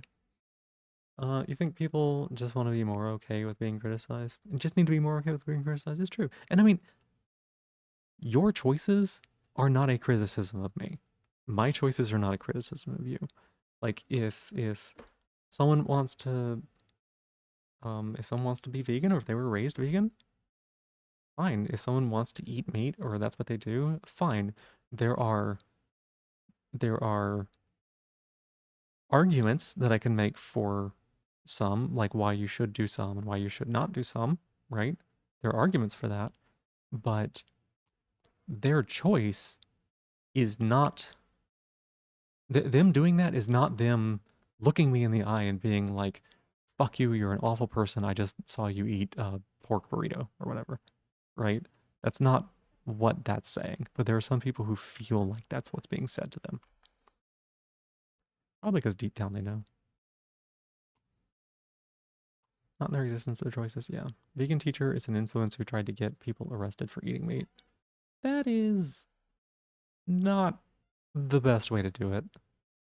Um, For one, God, like, God, there's so many things wrong with that. Like,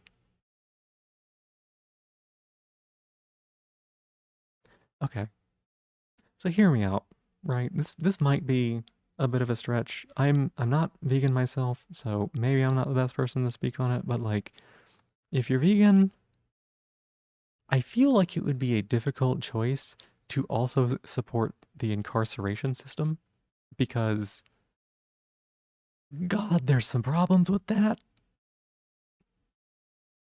Egos built on privilege are so fragile. You know this from experience. It's true. I mean, you try to tell you try to tell the vast majority of white people in America that they have privilege, and the first thing that they will do is try to tell you why you are extremely wrong and that's not true, and they have worked really hard for everything that they've ever done, and whatever the excuses are, right? And it's like, okay, sure, but like a person of color or a queer person or a woman, like if life is a race, then by and large, they just start from further back than you did. You're just ahead of them from the moment you were born, right? Just because of the way you look. And so, and that's like numerically provable. Like there are statistics for these things that are numerically provable, where you can point to it, and it's not even like causation, correlation. Like it's literally a fucking causation, right? Um, and the first thing that happens when you start talking about privilege is they will want to assure you that they are a good person and that they didn't have privilege and they're not part of the problem or whatever. And it's just like, kind of being white in America is being part of the problem, right? Like, damn, let's be honest about it. Um, let's see. Vegan teacher, reason why people hate it. Vegan teacher and PETA combined basically the reason people hate veganism. Gotcha. Also racist. Oof. The vegan etiquette, fighting and exclusion, race of alt rights, sabotage and infiltration mechanics falls. You're not a vegan if sometimes um sometimes it's shitty people being shitty, right? Sometimes it's exclusionary, sometimes it's head up their ass or whatever. Sometimes it is legitimate false flag operations. I don't believe that that's a conspiracy theory. Um, like there are people out there on like the alt right and the like who are willing to do some heinous things pretending to be a group that they hate in order to cause that group harm. Um, Not to say that like all minority groups or all like targeted vulnerable groups are without fault. Like they're people are a spectrum, right? Everybody has their flaws.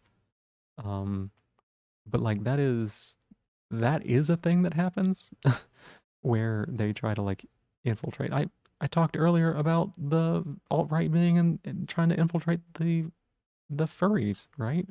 Like literally, it's documented.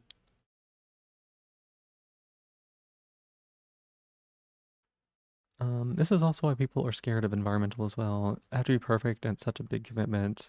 Like, no, just try something. You don't have to go and all instantly. It's true.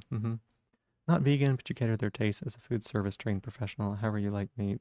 Yeah, like I said, there's feelings both ways, but like your choice on that isn't a reflection on them, you know. Some people have to climb multiple flights of stairs just to get to where the race starts. Yeah, you want people to feed themselves, particularly underprivileged people who often have food difficulties. Yeah, I want them to be able to do that too. hmm some people are the outermost concern. Running in the race is literally longer and more difficult. Yeah, uh-huh.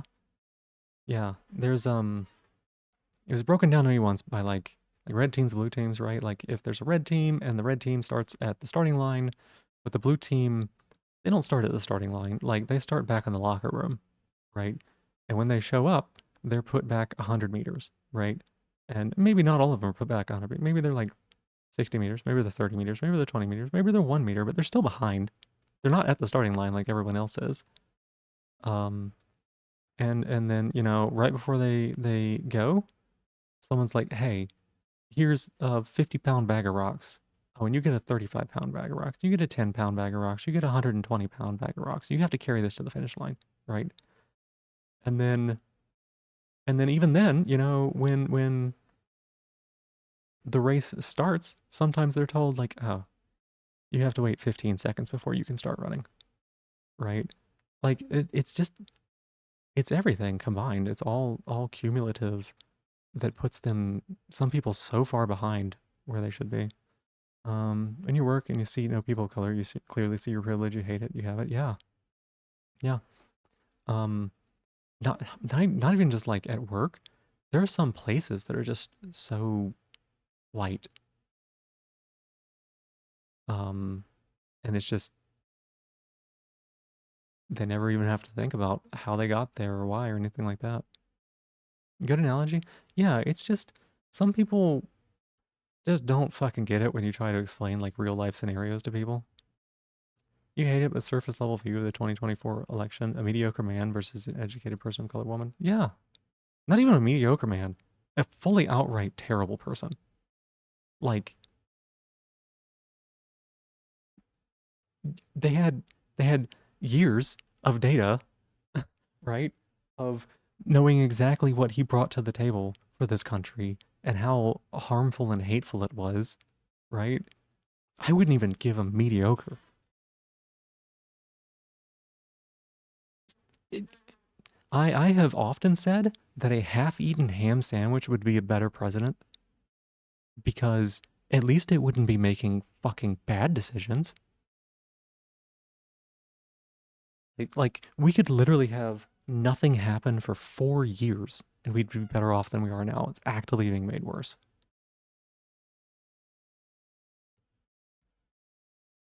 Kitty boo. Okay, I actually do have to feed him. I'm at the bottom of chat. Feel free to continue talking amongst yourselves if you want. Totally understand. Totally get it. Let me bounce on over to the kitty screen. It is going to be brighter. So if you're like eyes are adjusted, if you're in a dark room or something like that, just know it's going to be a little bit brighter. It's going to be the cornflower blue. So just close your eyes. You're going to be good. Thank you so much for your patience. I'll be back in a bit.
All right, thank you so much for waiting there for me. I appreciate it. We are back.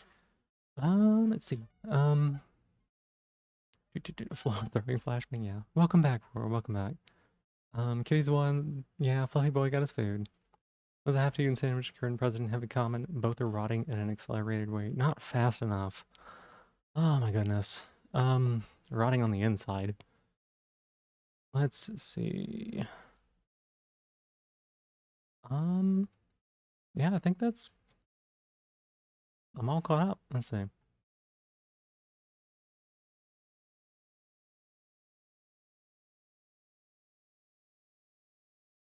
Ah, Bingus, thank you. I understand now. I understand now. That's a very good example. It makes it very clear. Um, Let me take a look here.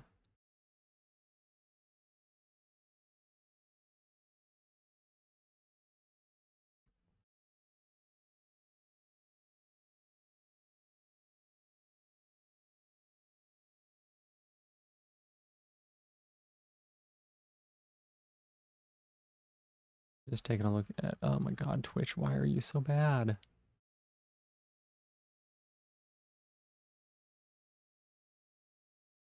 Yeah, okay. Um, if we're done with the conversation, or like, it doesn't matter if we're done, like, we can continue the conversation. Um, Hi, Roar, welcome back, welcome back. Um, it doesn't matter, like, if we want to continue the conversation, totally fine. If we're done with the conversation, that's totally fine too. I think I'm gonna pull up Twitch and work on doing a couple of clips. My goal is gonna be to end around 8 or maybe a little after. Since I'm already logged into Twitch, I can kind of just end real quick whenever I need to. So that's nice. Um, but I want to get a little bit of this work done, and I'm not quite done yet, I don't think. Like for reference, I woke up at 9 and it's not even 8 yet, so I've only been alive for not alive.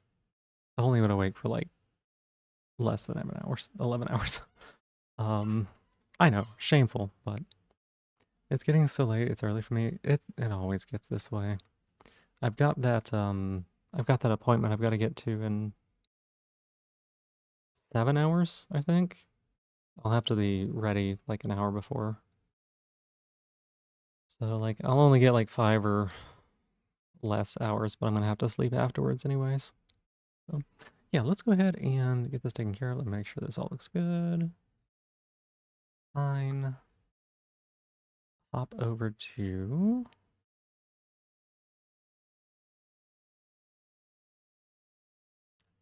ta-da. Let me what work up here in.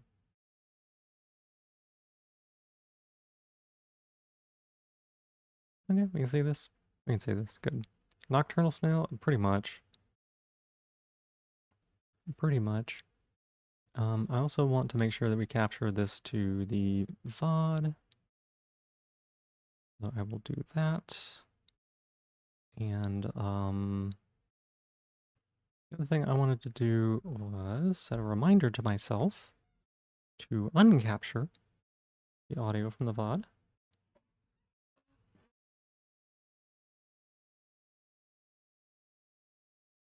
Because if I don't, we might end up in the future at some point. No,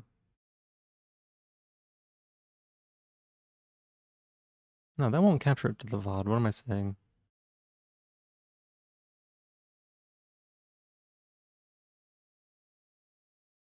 Yeah, fuck it. It'll let y'all hear it.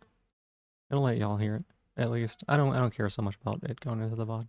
Although this is I really appreciated the conversation, y'all. Like a lot. I felt like this was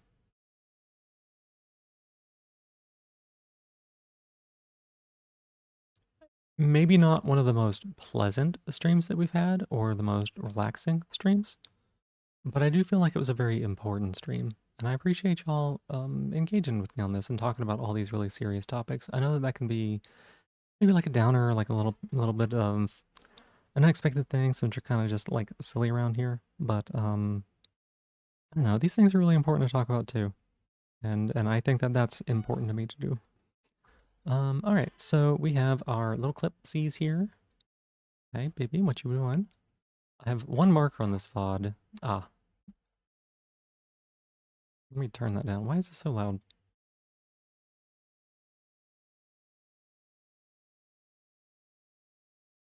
That's good. That's fine. Copy that.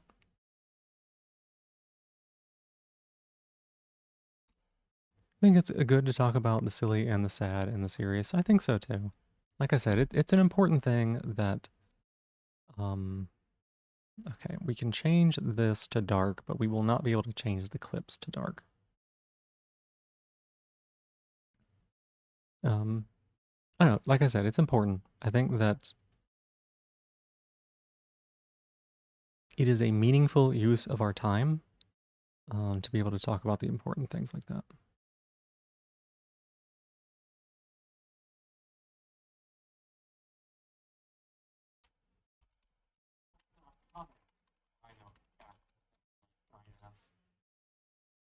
This is so low value. This is so low value. It's the only thing I have marked in this whole VOD, though.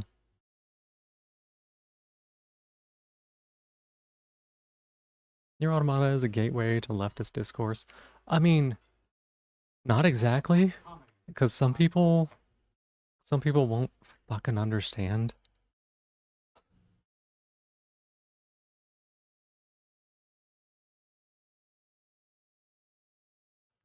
Let's see here.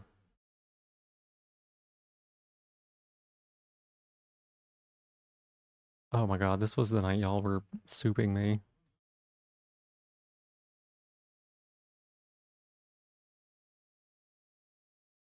God, how much do I care about this VOD actually?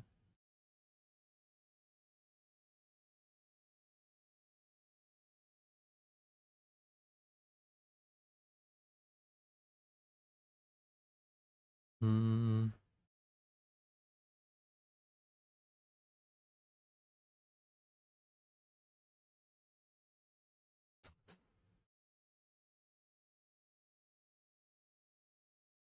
I don't remember. I don't think that was like a true bullying night, but it was one of them.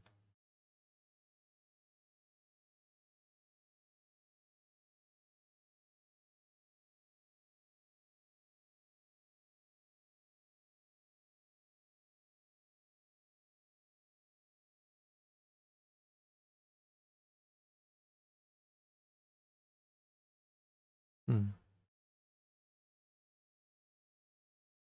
Oh, this moment.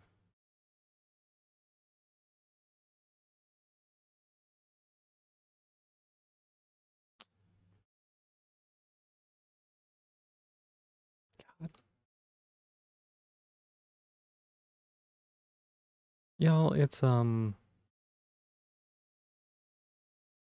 weird, but like streaming and like watching the VODs, that's helped me be more compassionate to myself too.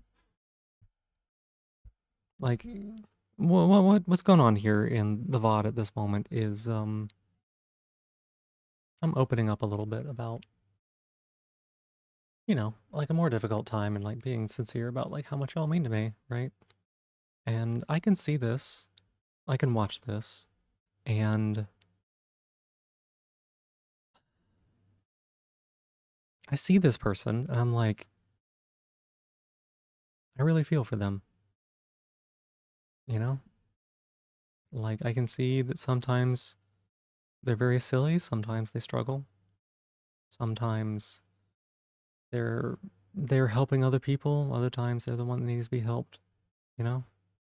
I see like all of these things. Um, but that's not something that I see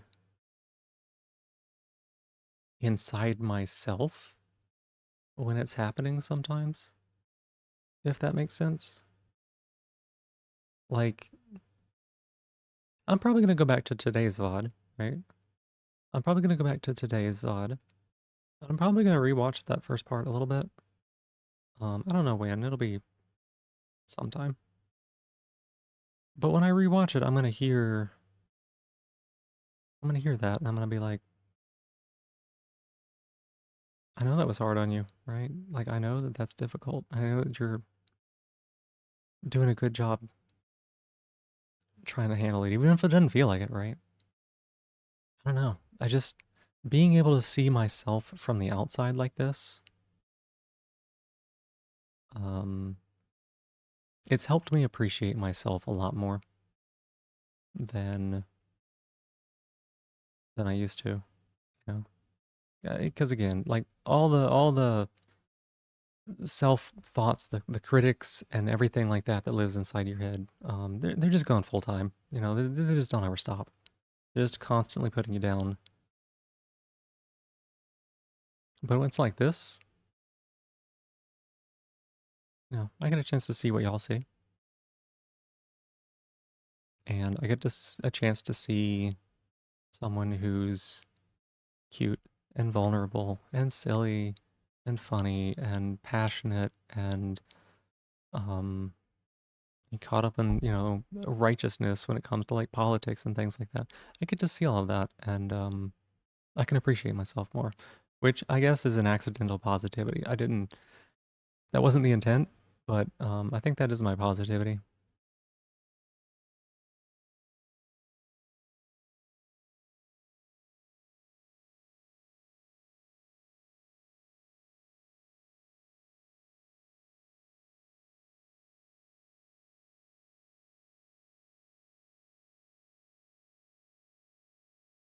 Hmm. Yeah, none of this was very good, I think. Wait a second.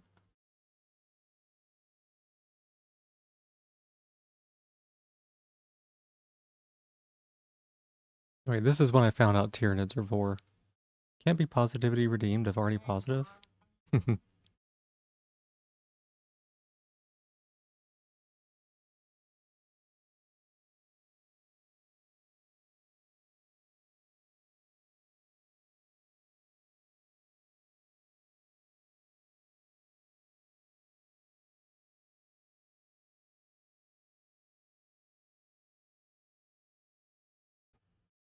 don't know if this is worth it, but we'll click it anyways.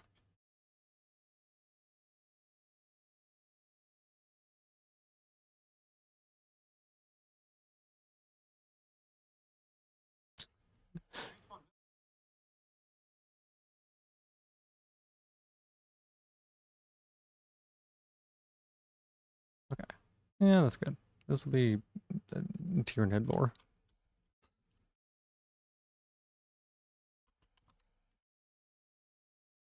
It's weird you can put vor in the title of Twitch stuff,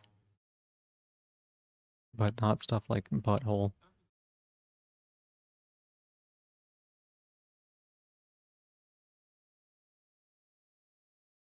Oh no.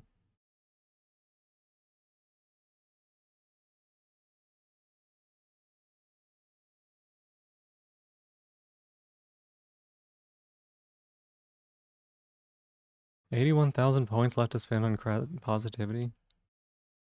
Oh my god, that's so many.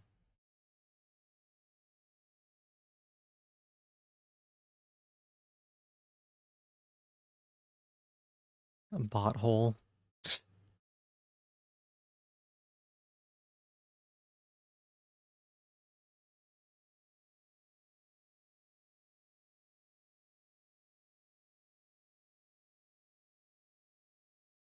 99.7? Oh my god. Wait a second. What are you doing those points, Crasitator?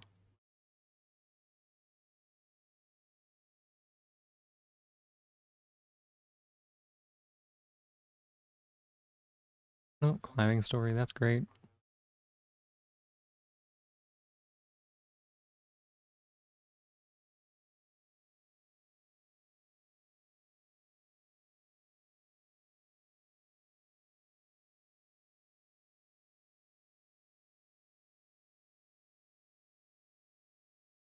Oh, whoops. 124. Cool.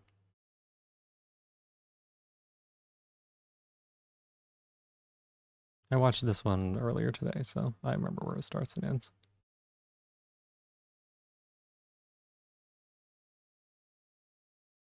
Way to create a begging redeem. Wait, no, delete that. I mean, if you want to. Special request 100k, free unlimited positivity, redeem only for Crest. I couldn't do it.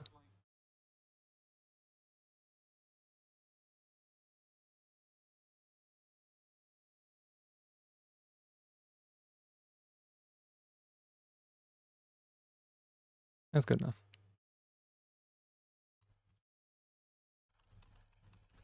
It was a good conversation I was having with Silvern as well about it not being your job to convince people to be better people, you know?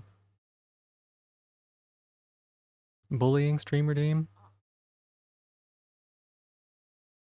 Hmm. We'll have to see. We'll have to see.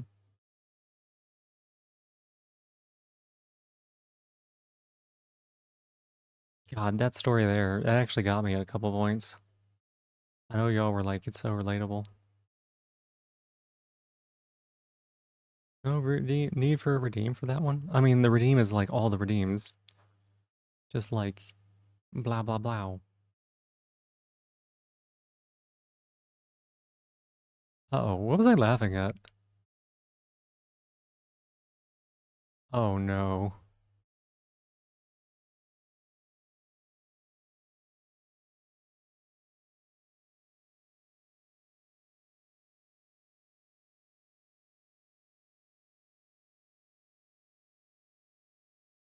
What am I laughing at?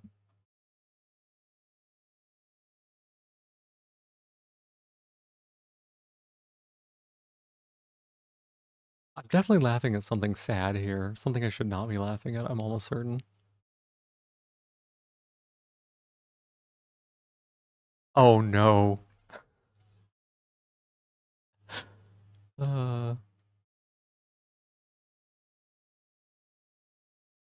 oh no. Hang on a second.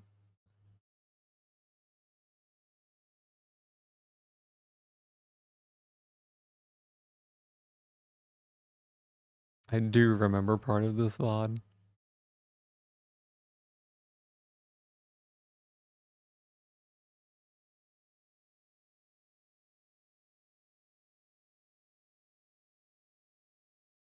Da, da, da, da, da, da, da. Oh, that ending actually made me sad.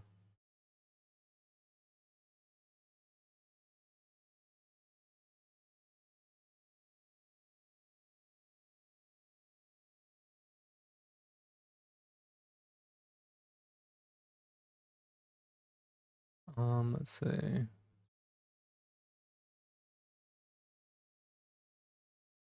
Oh god, no. Okay.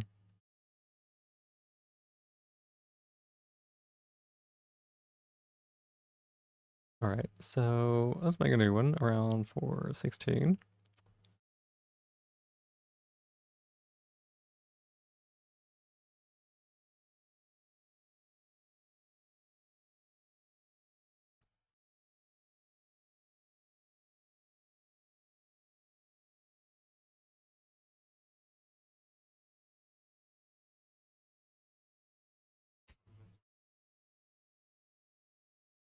Yes.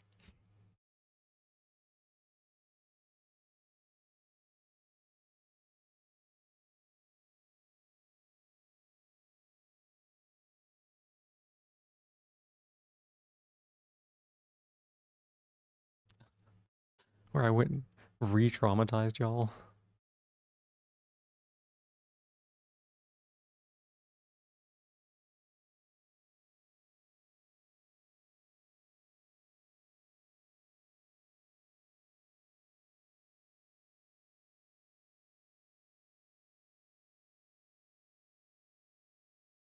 Yeah, da da da da. Uh-huh. Yeah, yeah, yeah.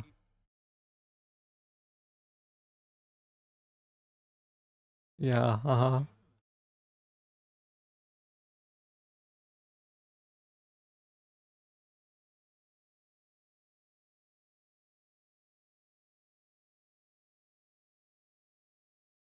Yeah.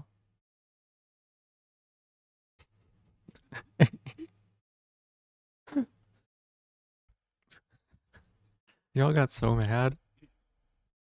Y'all got so mad.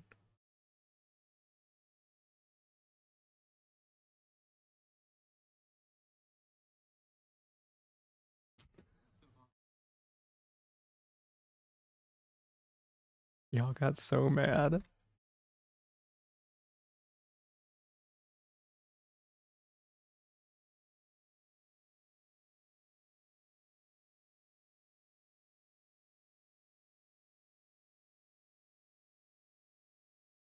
Hey, Cressida, that's my shell. Give that back.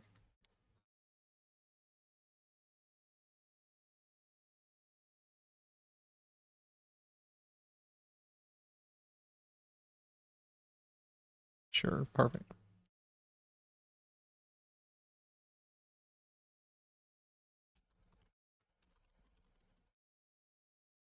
You know, I should probably specify, because there may be other ones where I re-traumatize you. You know? I do remember that, though.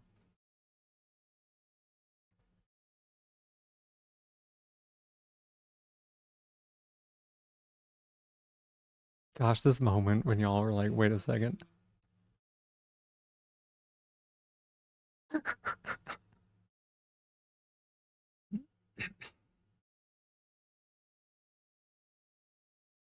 I'm so glad y'all brought some comedy to this moment.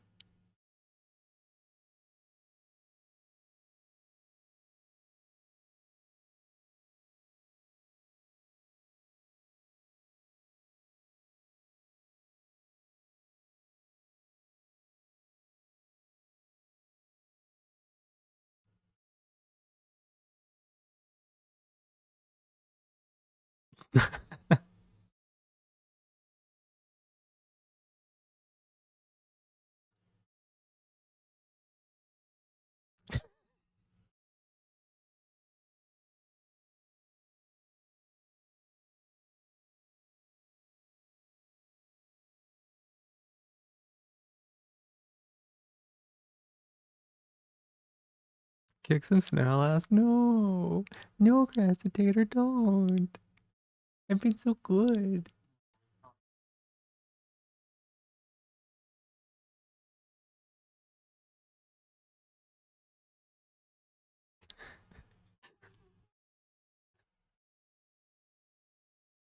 Oh my gosh, this moment.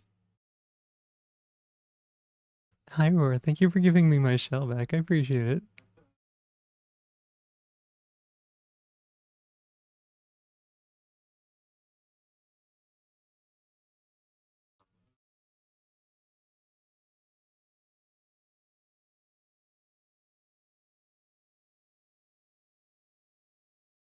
You got so mad, Roar.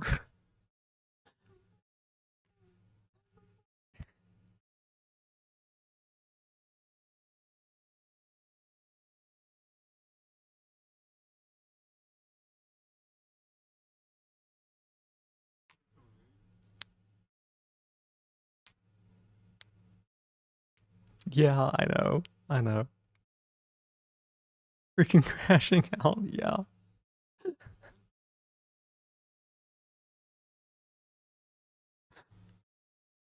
I was like, I gotta go do something real quick. And I made y'all watch Pascal all over again so I could buy some parts. Oh my god, it's very funny to me. It was good enough.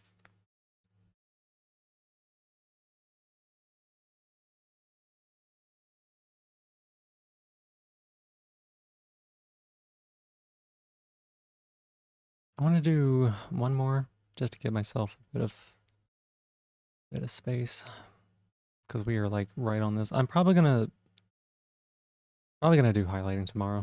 You know, I know we said that might be a thing we were gonna do today. I just did not have the energy for it.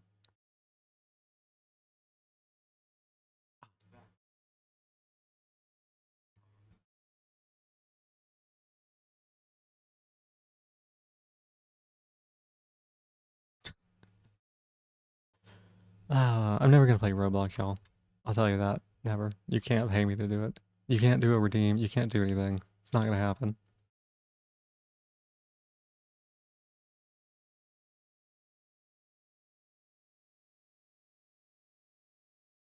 Yeah, Fibonacci implementation. I was showing double recursion.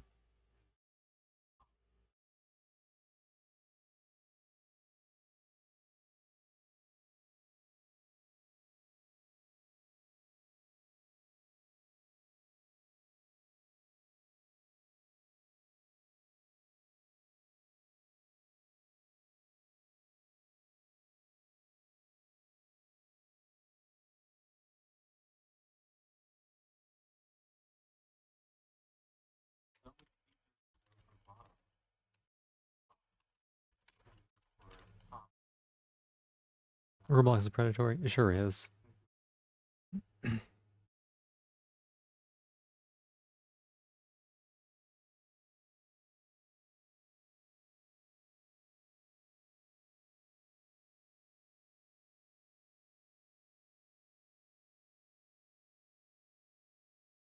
Oh wait, was there more to this?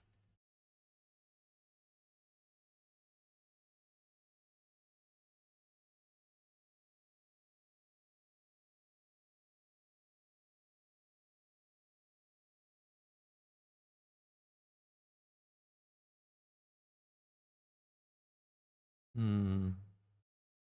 Is that worth including?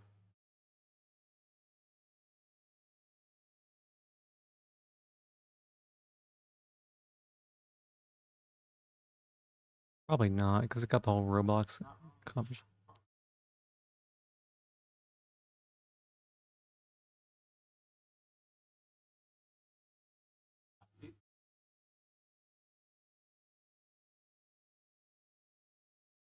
I wonder if the whole like Fibonacci thing would be worth having as a let's say that's highlight. Maybe not. Played one game of Master Duel to clear out daily missions that happened to be rank up. Your opponent was in a potentially winnable position because you screwed up and they just conceded. Heck yeah. I love that.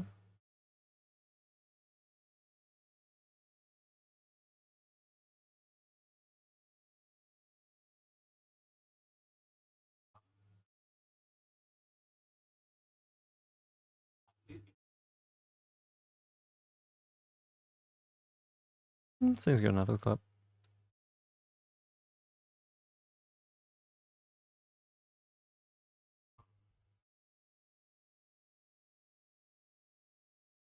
Hum, hum, hum.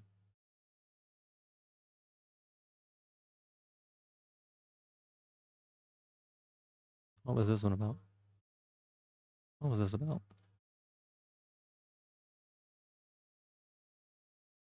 Oh,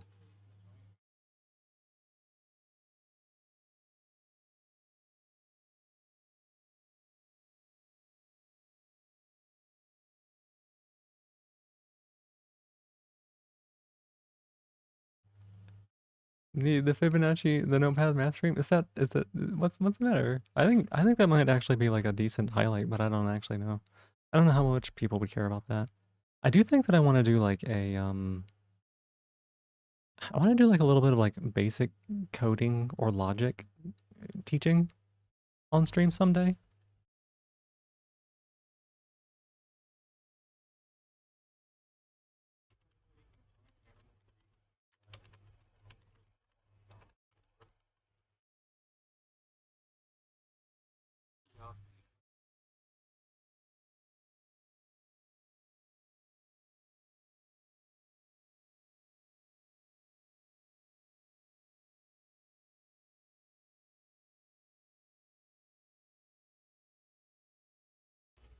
Let's see.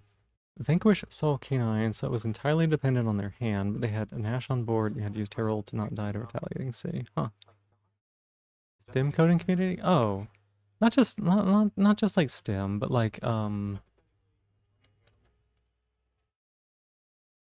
for a second I thought you meant like STEMmies, but no, you mean like Silk Song. Gotcha. Um Not just that, just like, I don't know, talking about basic logic, talking about like flow, talking about like variables, how they work, that kind of stuff. You just realized you still could have made Coolio, so you screwed up more than you thought. Oh.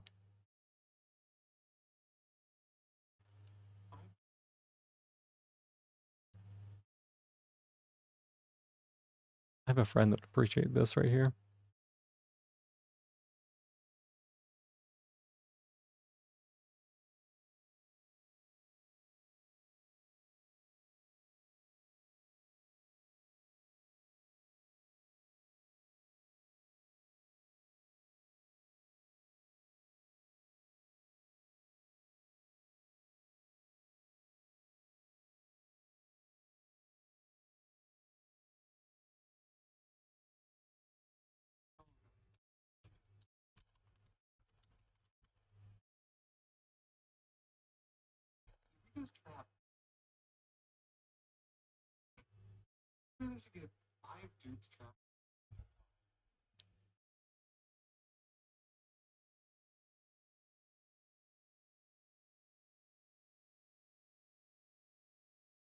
There we go.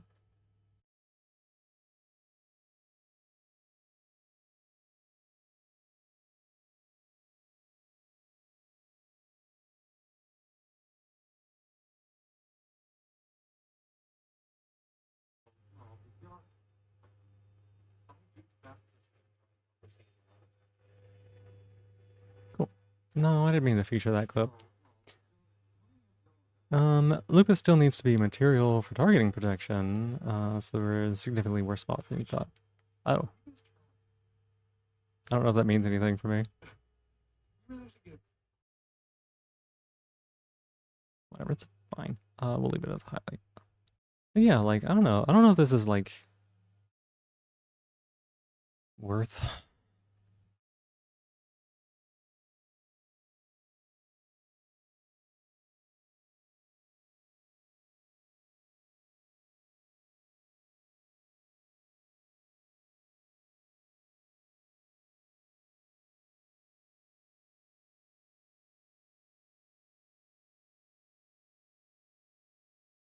Or you could remove something that would have otherwise been an issue fairly easily. Gotcha.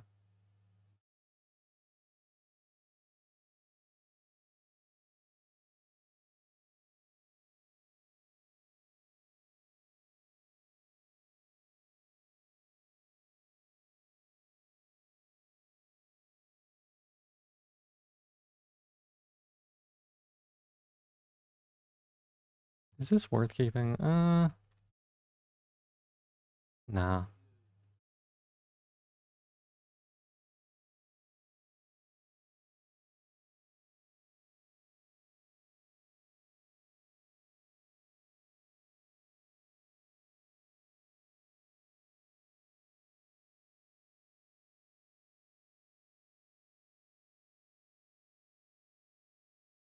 Oh.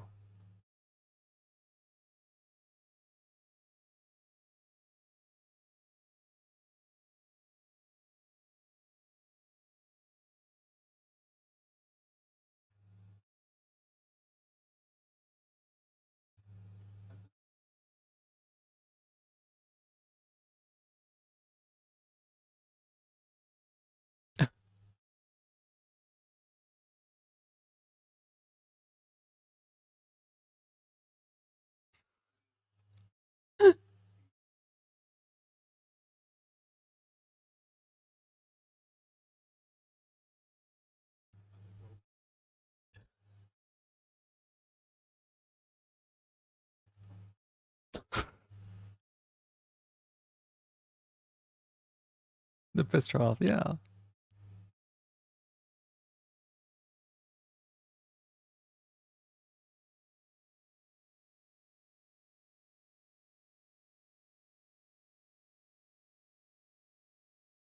AO? What's an AO?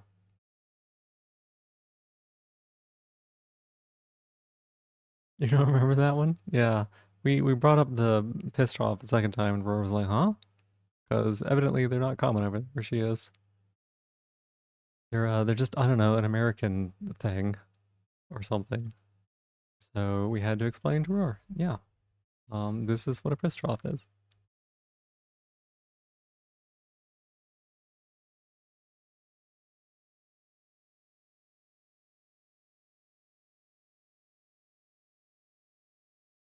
You saw some of the bars?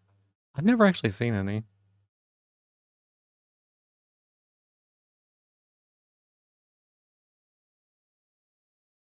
Horror manifest. Yeah.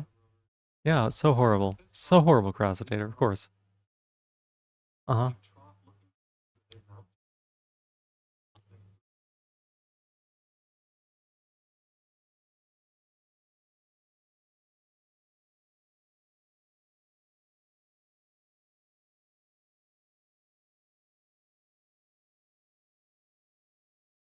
Quarter past 8? Yeah.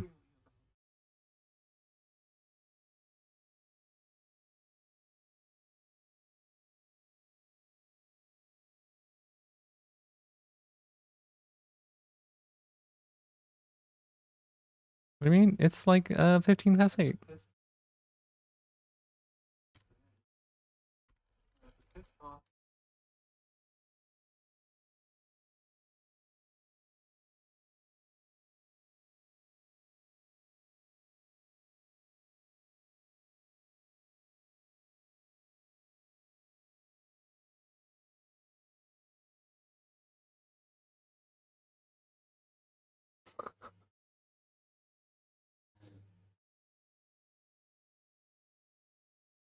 Perfect delivery. Perfect delivery.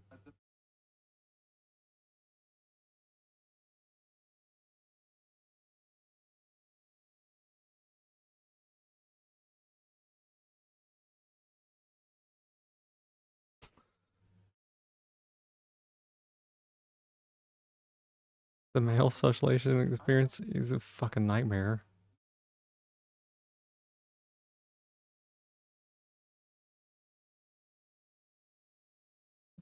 I did everything I could to not ever go to the bathroom at school.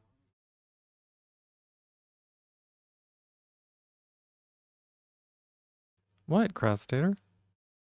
I'm just theorizing logistics. That's all.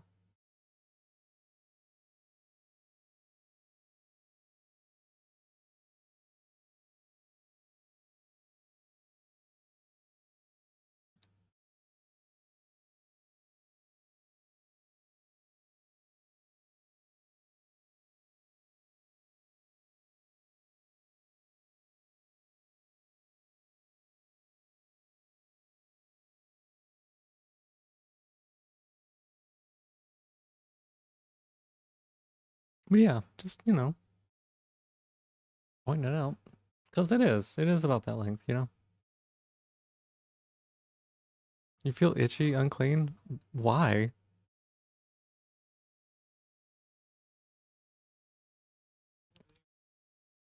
Now, okay, I will say this, right? I will say this. If you're gonna get pissed on, this is just theoretical, right? If you're gonna get pissed on, it's probably better to get pissed on by a whole lot of people at the same time than just one, okay? Because if you get pissed on by one person,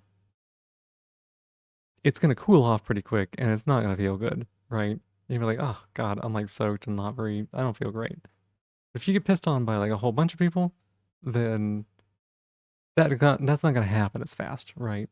So if you're like in the moment or whatever, then it just gives you more time. That's all. So again, I think it's probably better to get pissed on by like a bunch of people at once than just a single person. Um, from a theoretical perspective, of course. And see, I'm just gonna go ahead and make that a clip as well, right? That'll be easy. That's how you create content.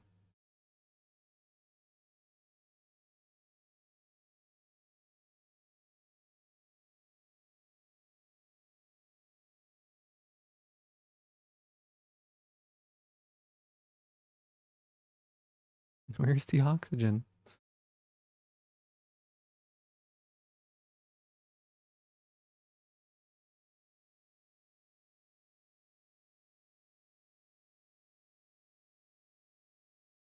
That's content farming based on rage bait.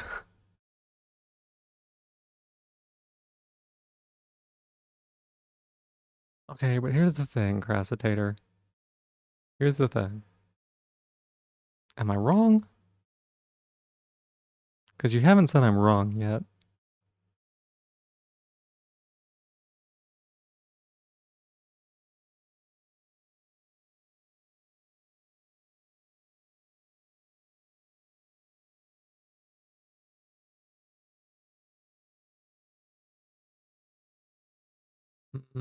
Why am I so quiet? I must be going and getting food for the kitties. That must be it. Just blankly staring into your soul.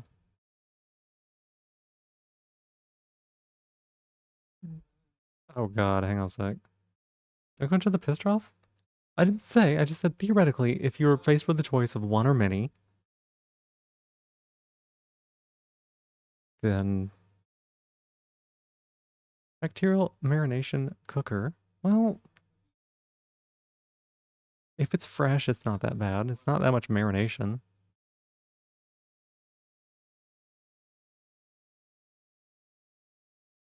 God, I'm a little off key, huh? What do you think, Crasitator? How's my singing? What do you think, Crasitator? Go ahead and roast me.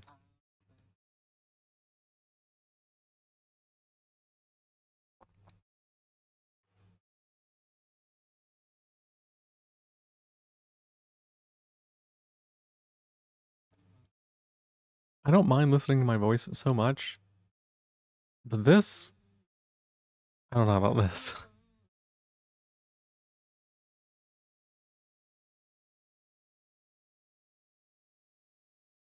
Voice projection would help. Yeah. I was give it a couple.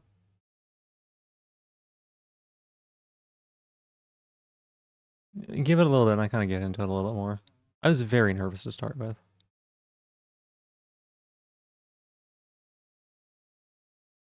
Engage your body into sing. Gotcha. Okay.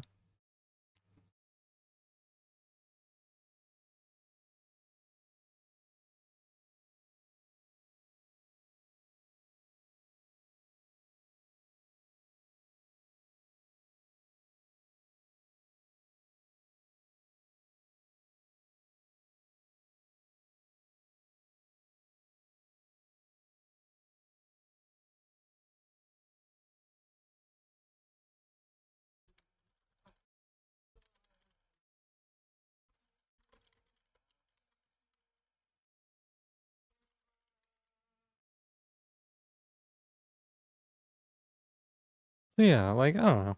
I was very nervous. Partly, yo, this is so rough. So Niji asked me to sing a song from my childhood or something that was nostalgic, and I'm like, I didn't fucking listen to music when I was a kid. Um, I didn't listen to music until like I was out of college for myself, and it's only like a couple of songs. And then Niji was like, "Well, why don't you sing like the opening to a show?" And I couldn't think of any fucking shows that I liked. Actually, good. I'm not actually that good. I don't think so. The vocal cords need to vibrate on something, and the pressure regulation of the tongue work only with active muscular engagement. Okay. So you kind of have to not care about it being off key. On off key stuff is just getting the reference. Okay.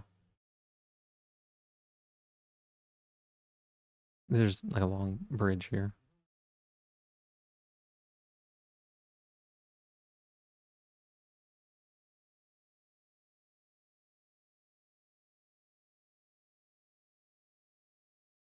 I didn't expect the pitch change in the song.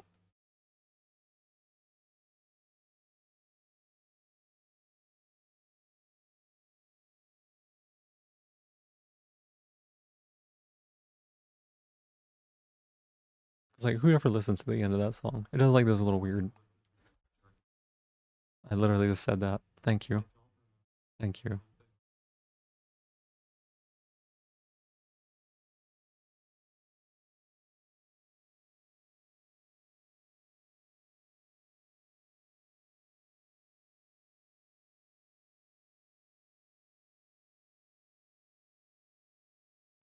Hmm.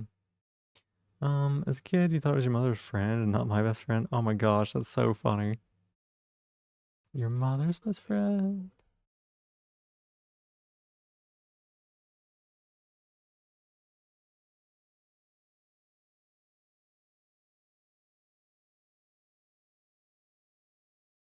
Where's the part where I get started talking about ball gags?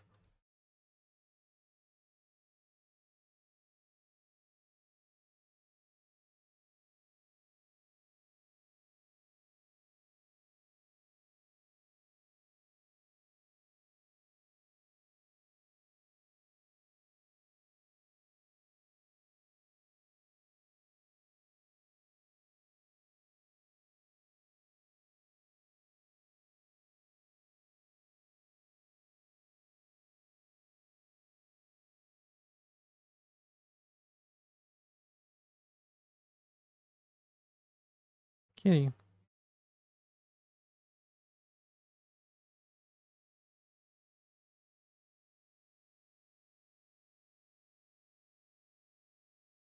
Oh, hi, Castle. Welcome on in. How you doing? I'm so sorry I didn't greet you.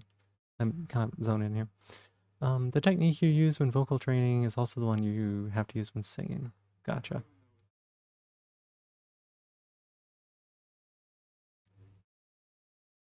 I think I need to still keep working on my...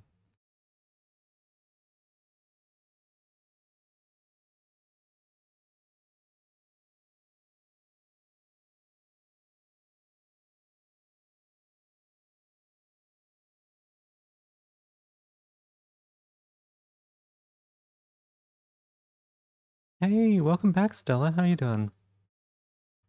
Not gonna be going too much longer, just going through this and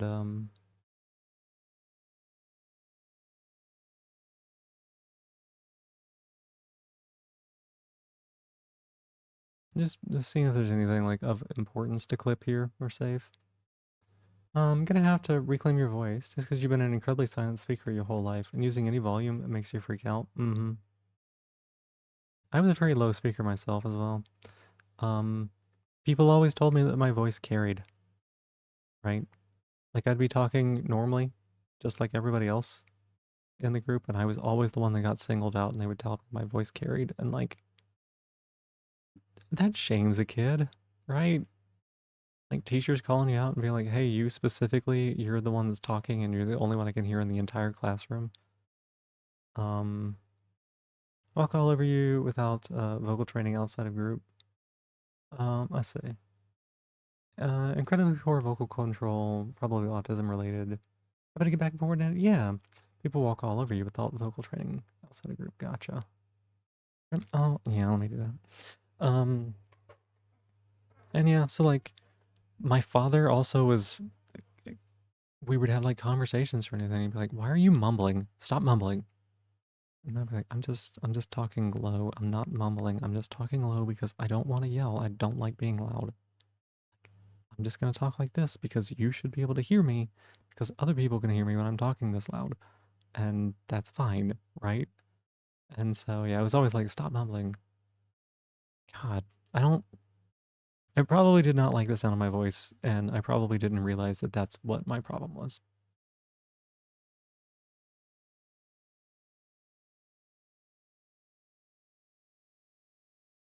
Loud and rowdy kid, yeah.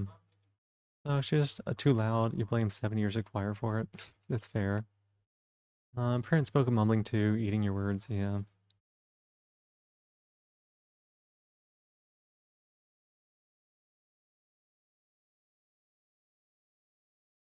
Also, what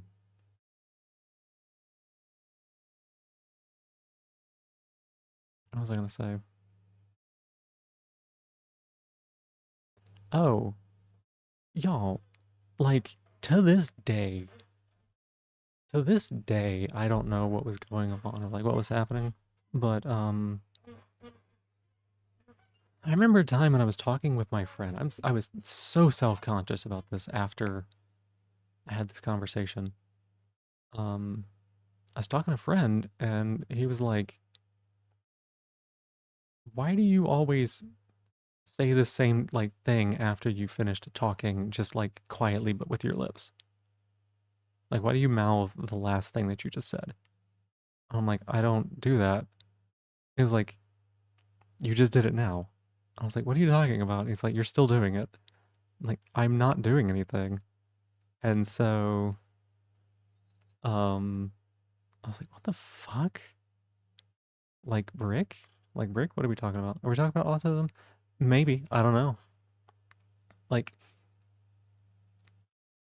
he was so insistent that that was something I was doing, and I could not for the life of me tell that anything was going on. So, like, it felt like being gaslit. Felt like being gaslit. The correct use of consonants, the raising of the soft palate, avoiding nasal speech, raising or lowering your larynx, implying your diaphragm. Mm-hmm. Malcolm in the middle, where Brick keeps mouthing things after he says them. Maybe. I don't know.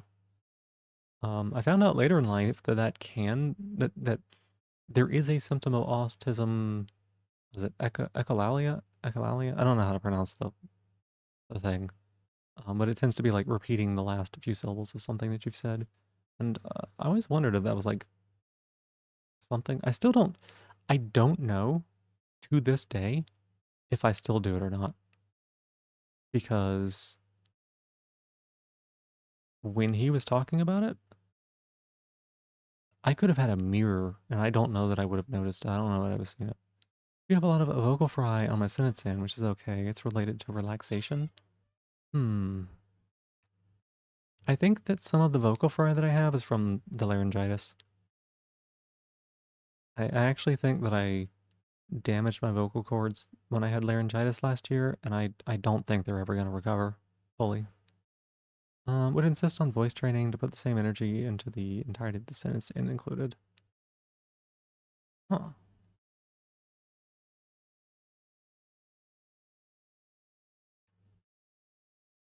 So you think that the end of my sentences kind of trail off a little bit, or like don't have as much energy in them?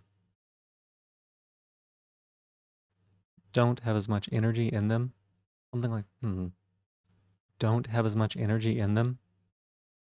I don't. It's a vocal pattern. A vocal pattern.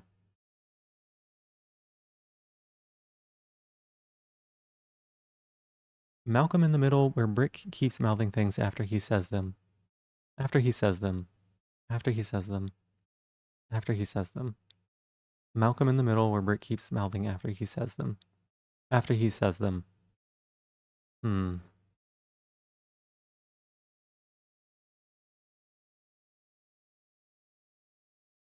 I do feel it. I do feel it. I feel like I may be doing that because it is a more feminine feeling end or like a softer thing. Sometimes I feel like my voice comes out too loud or like explosive on startup, and I might like dial it back a little bit and maybe get a little bit more throaty with it, I guess. Because like when I'm talking like this talking that I'm doing right here, this is um this is very far back in the throat. I can feel that this is vibrating somewhere like further back and lower than the epiglottis, right? Not the epiglottis, the uvula. Um, and if I'm talking like this, then that is not as far back into the voice box area than if I'm talking like this. This is like a lower. I see. There's the idea that air in the voice is related to feminism, but your teacher, a soprano, would tell you that's not the advantage of a woman. Yeah, it's not. If you make your voice breathier, it sometimes can make you sound a little bit more feminine, but also it can sometimes sound like super overblown and your voice is like thin and wispy. So yeah, some people can make that mistake. I try not to, but I mean, honestly, I'm just kind of going off of like vibes and feels. I don't know. Once you hit puberty, you subconsciously must have started to just talking more quiet due to mental health and or possibly repressed dysphoria too. Yeah, same, same. I was always a quiet kid, right? And I mean, being told that I was loud, being told that like I don't know, all that just kind of made me feel Self-conscious, I guess.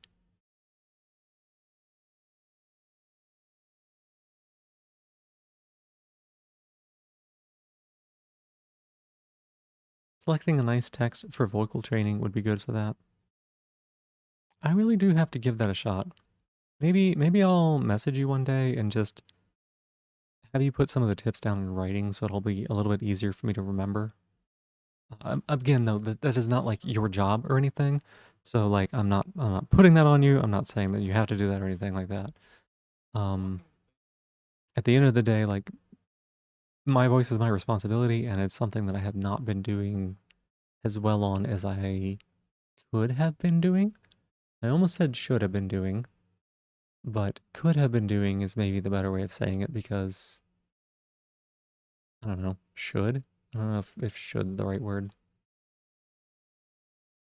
First, larynx raising exercises, some targeted one, and then going on.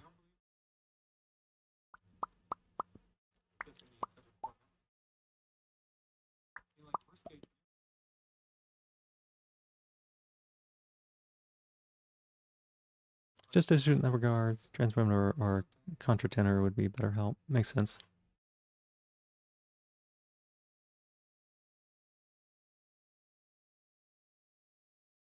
Oh.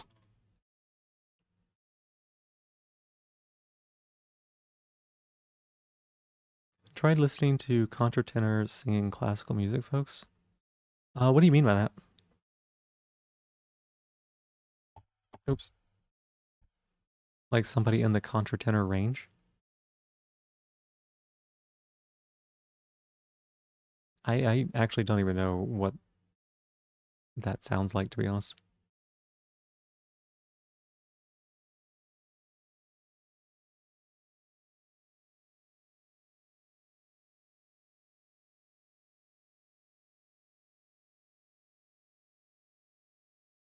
Video editing. Looking up, seeing you talk, mouth not moving through off hardcore. Yeah. So, I go through, I go through my VODs.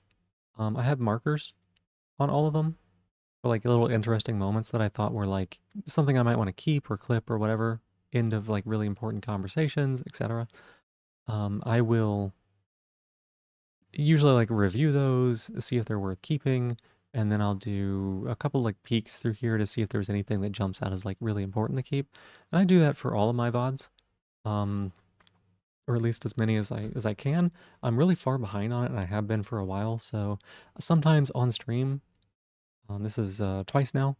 I've done this on stream so that I can kind of work on that while still chatting with y'all and still like being here. This is when Dana you joined. Yeah. I was trying to.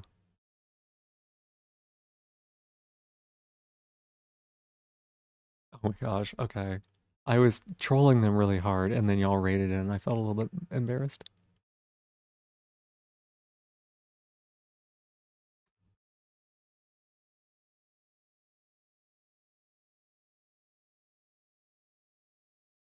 I was trying to get them to explain to me the difference between cooking and cooked.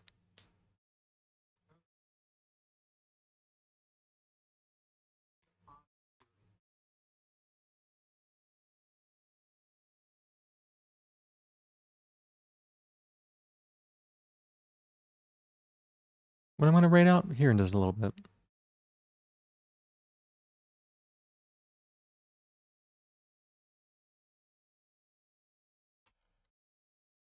Can't guarantee that I will do that, but we'll put it out there.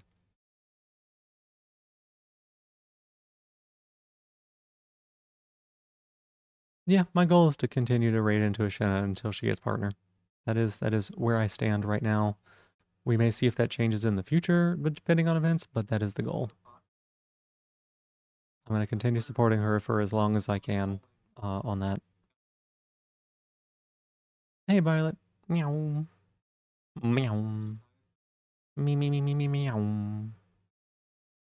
Works for you? Yeah.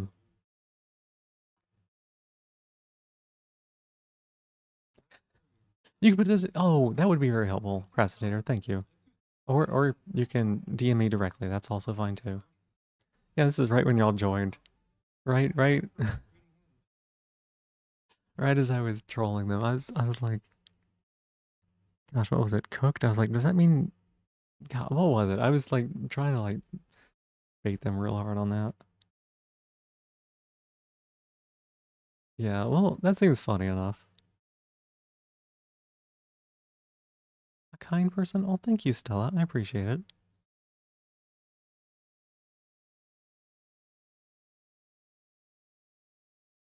Thank you, Crassitator. I saw it pop up.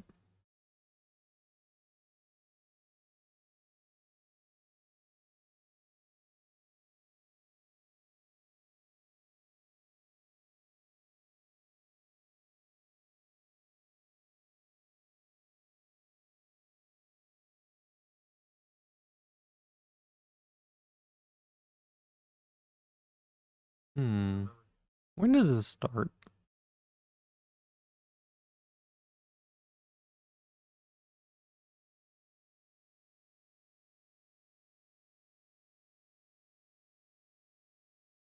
Ah, yes, cooked. Yes, it's down bad. I got it.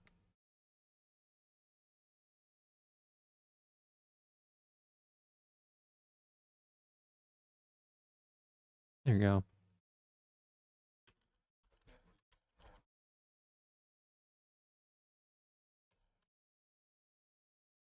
Mm-hmm. That works. One of these days I will One of these days I will go and actually publish some of this stuff on like YouTube or something. I don't know. Oh my goodness. I keep saying one of these days.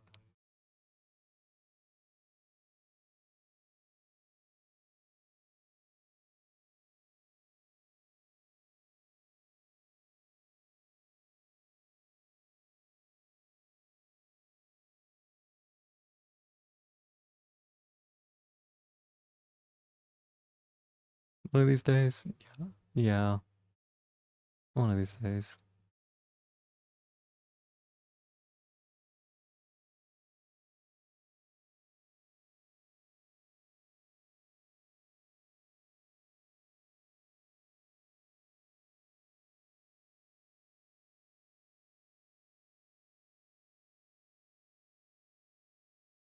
Mm,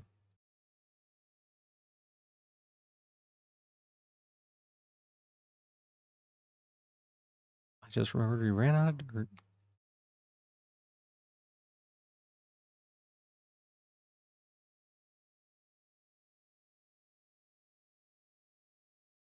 Okay.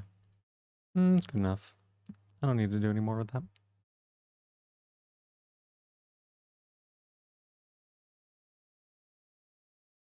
Yeah, I say one of these days because oh,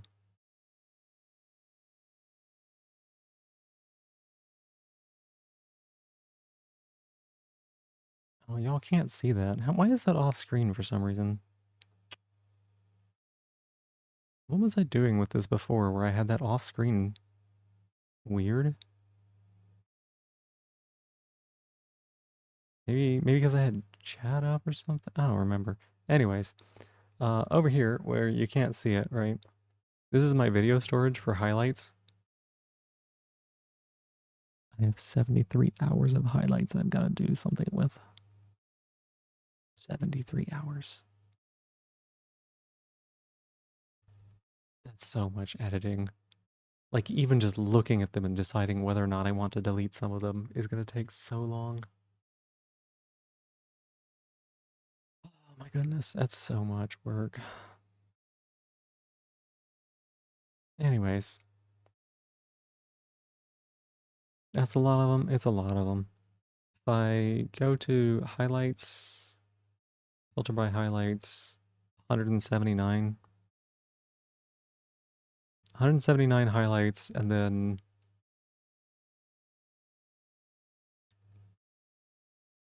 clips, 758 clips made by me specifically.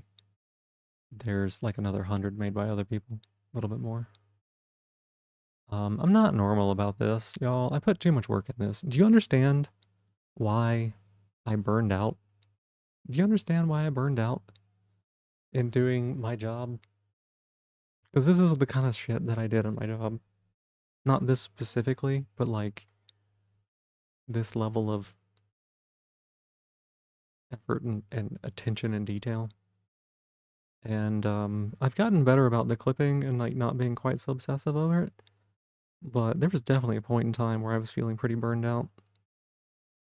Ocean says hi. Hi, Ocean. Hi. Hi, baby. Meow. Meow, meow, meow. Um, yeah, I've gotten a lot better about like not being quite so obsessive of it. There was a point in time where I would stream and then I would, after stream, spend like 2 hours looking over the same VOD and making clips and stuff. So like I'd stream for like 7 hours and then another 2 hours I would stay up and make clips and uh, edit it and review it, which is not sustainable.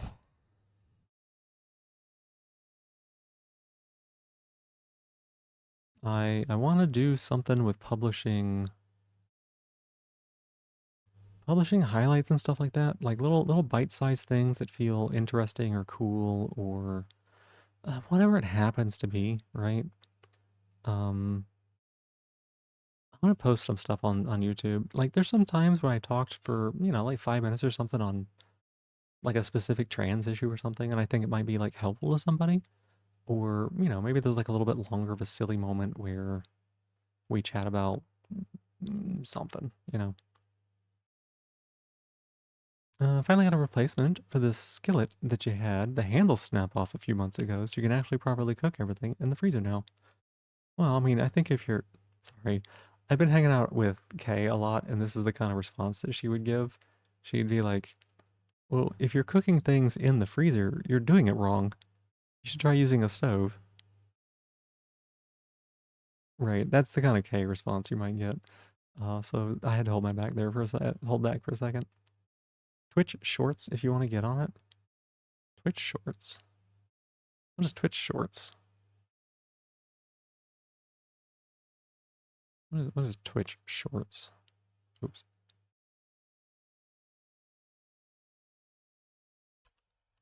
I know Twitch Stories. I know that. Not gonna miss eating boiled meat when you're low on food. Yeah. You love our jokes already? Yeah, yeah. So,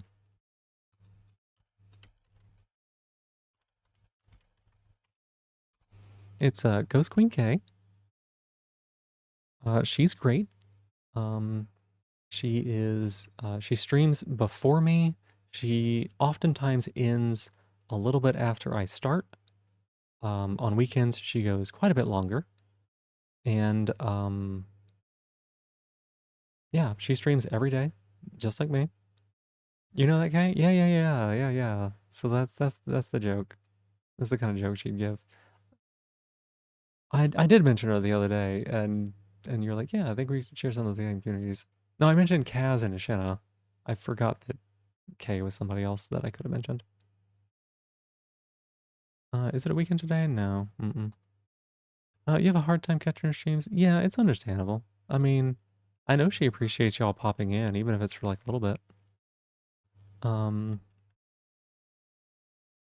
Let me actually search this. There you go. I know she appreciates you popping in even for a little bit. And honestly, y'all, I love seeing y'all in other places.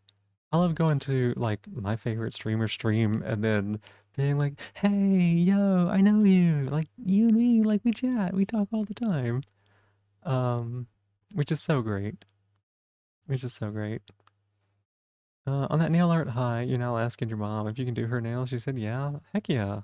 It's late and good. Yeah, I'm reading out here right now. I've got a shit stream pulled up. I'm just kind of like, you know, what the what do you want about over there, Roar? What are you on about? Breeding for viewership? I don't what are you talking about? Definitely not in the morning for you right now. Yeah, it's almost 9 o'clock. Hey Nini. Hi, good to see you. Welcome in. I know you've probably been lurking, but it is kind of a short stream for me. It's only been 4 hours. I started super late. Huh? What? Huh? You're not talking? I see breeding for authentic viewer increase is wild. That's from the user named Rorbees. Alright,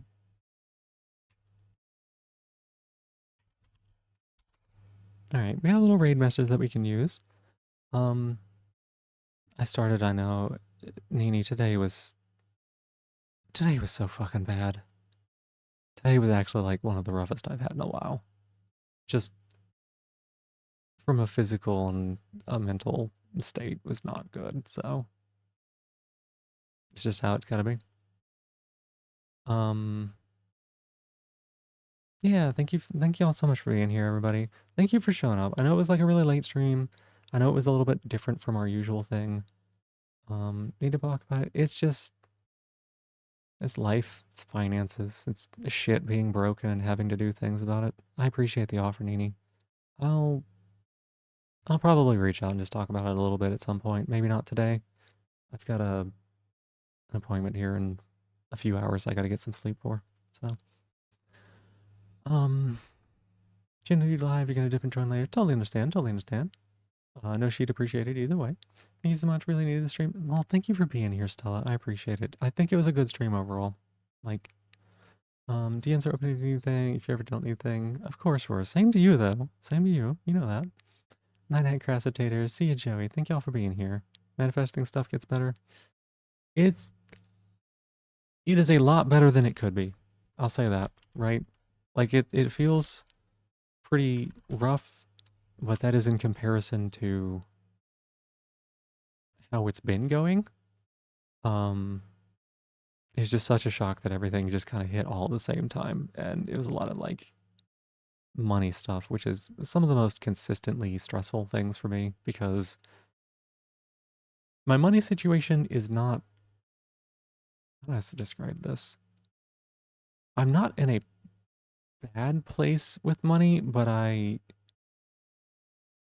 have a bad situation with the money. Like, I don't have an income. I have money that I can tap into that is not a good thing to tap into. It's like using 401k and stuff like that. So it's a very complicated relationship, that's all. And when I have something like the hot water heater or the AC break, that's a lot, to like deal with all at once. It's not factored into the budget, I guess. That's what I'm saying. Um, Either way, sorry about that. I didn't mean to get on all that. Just context, I can't say things quickly. Anyways, thank y'all for being here. I love this stream, actually. This was a good stream, and I love y'all a lot. I knew this was going to be a good thing for me, so I appreciate y'all showing up. See you on the other side of the raid. Have a good night.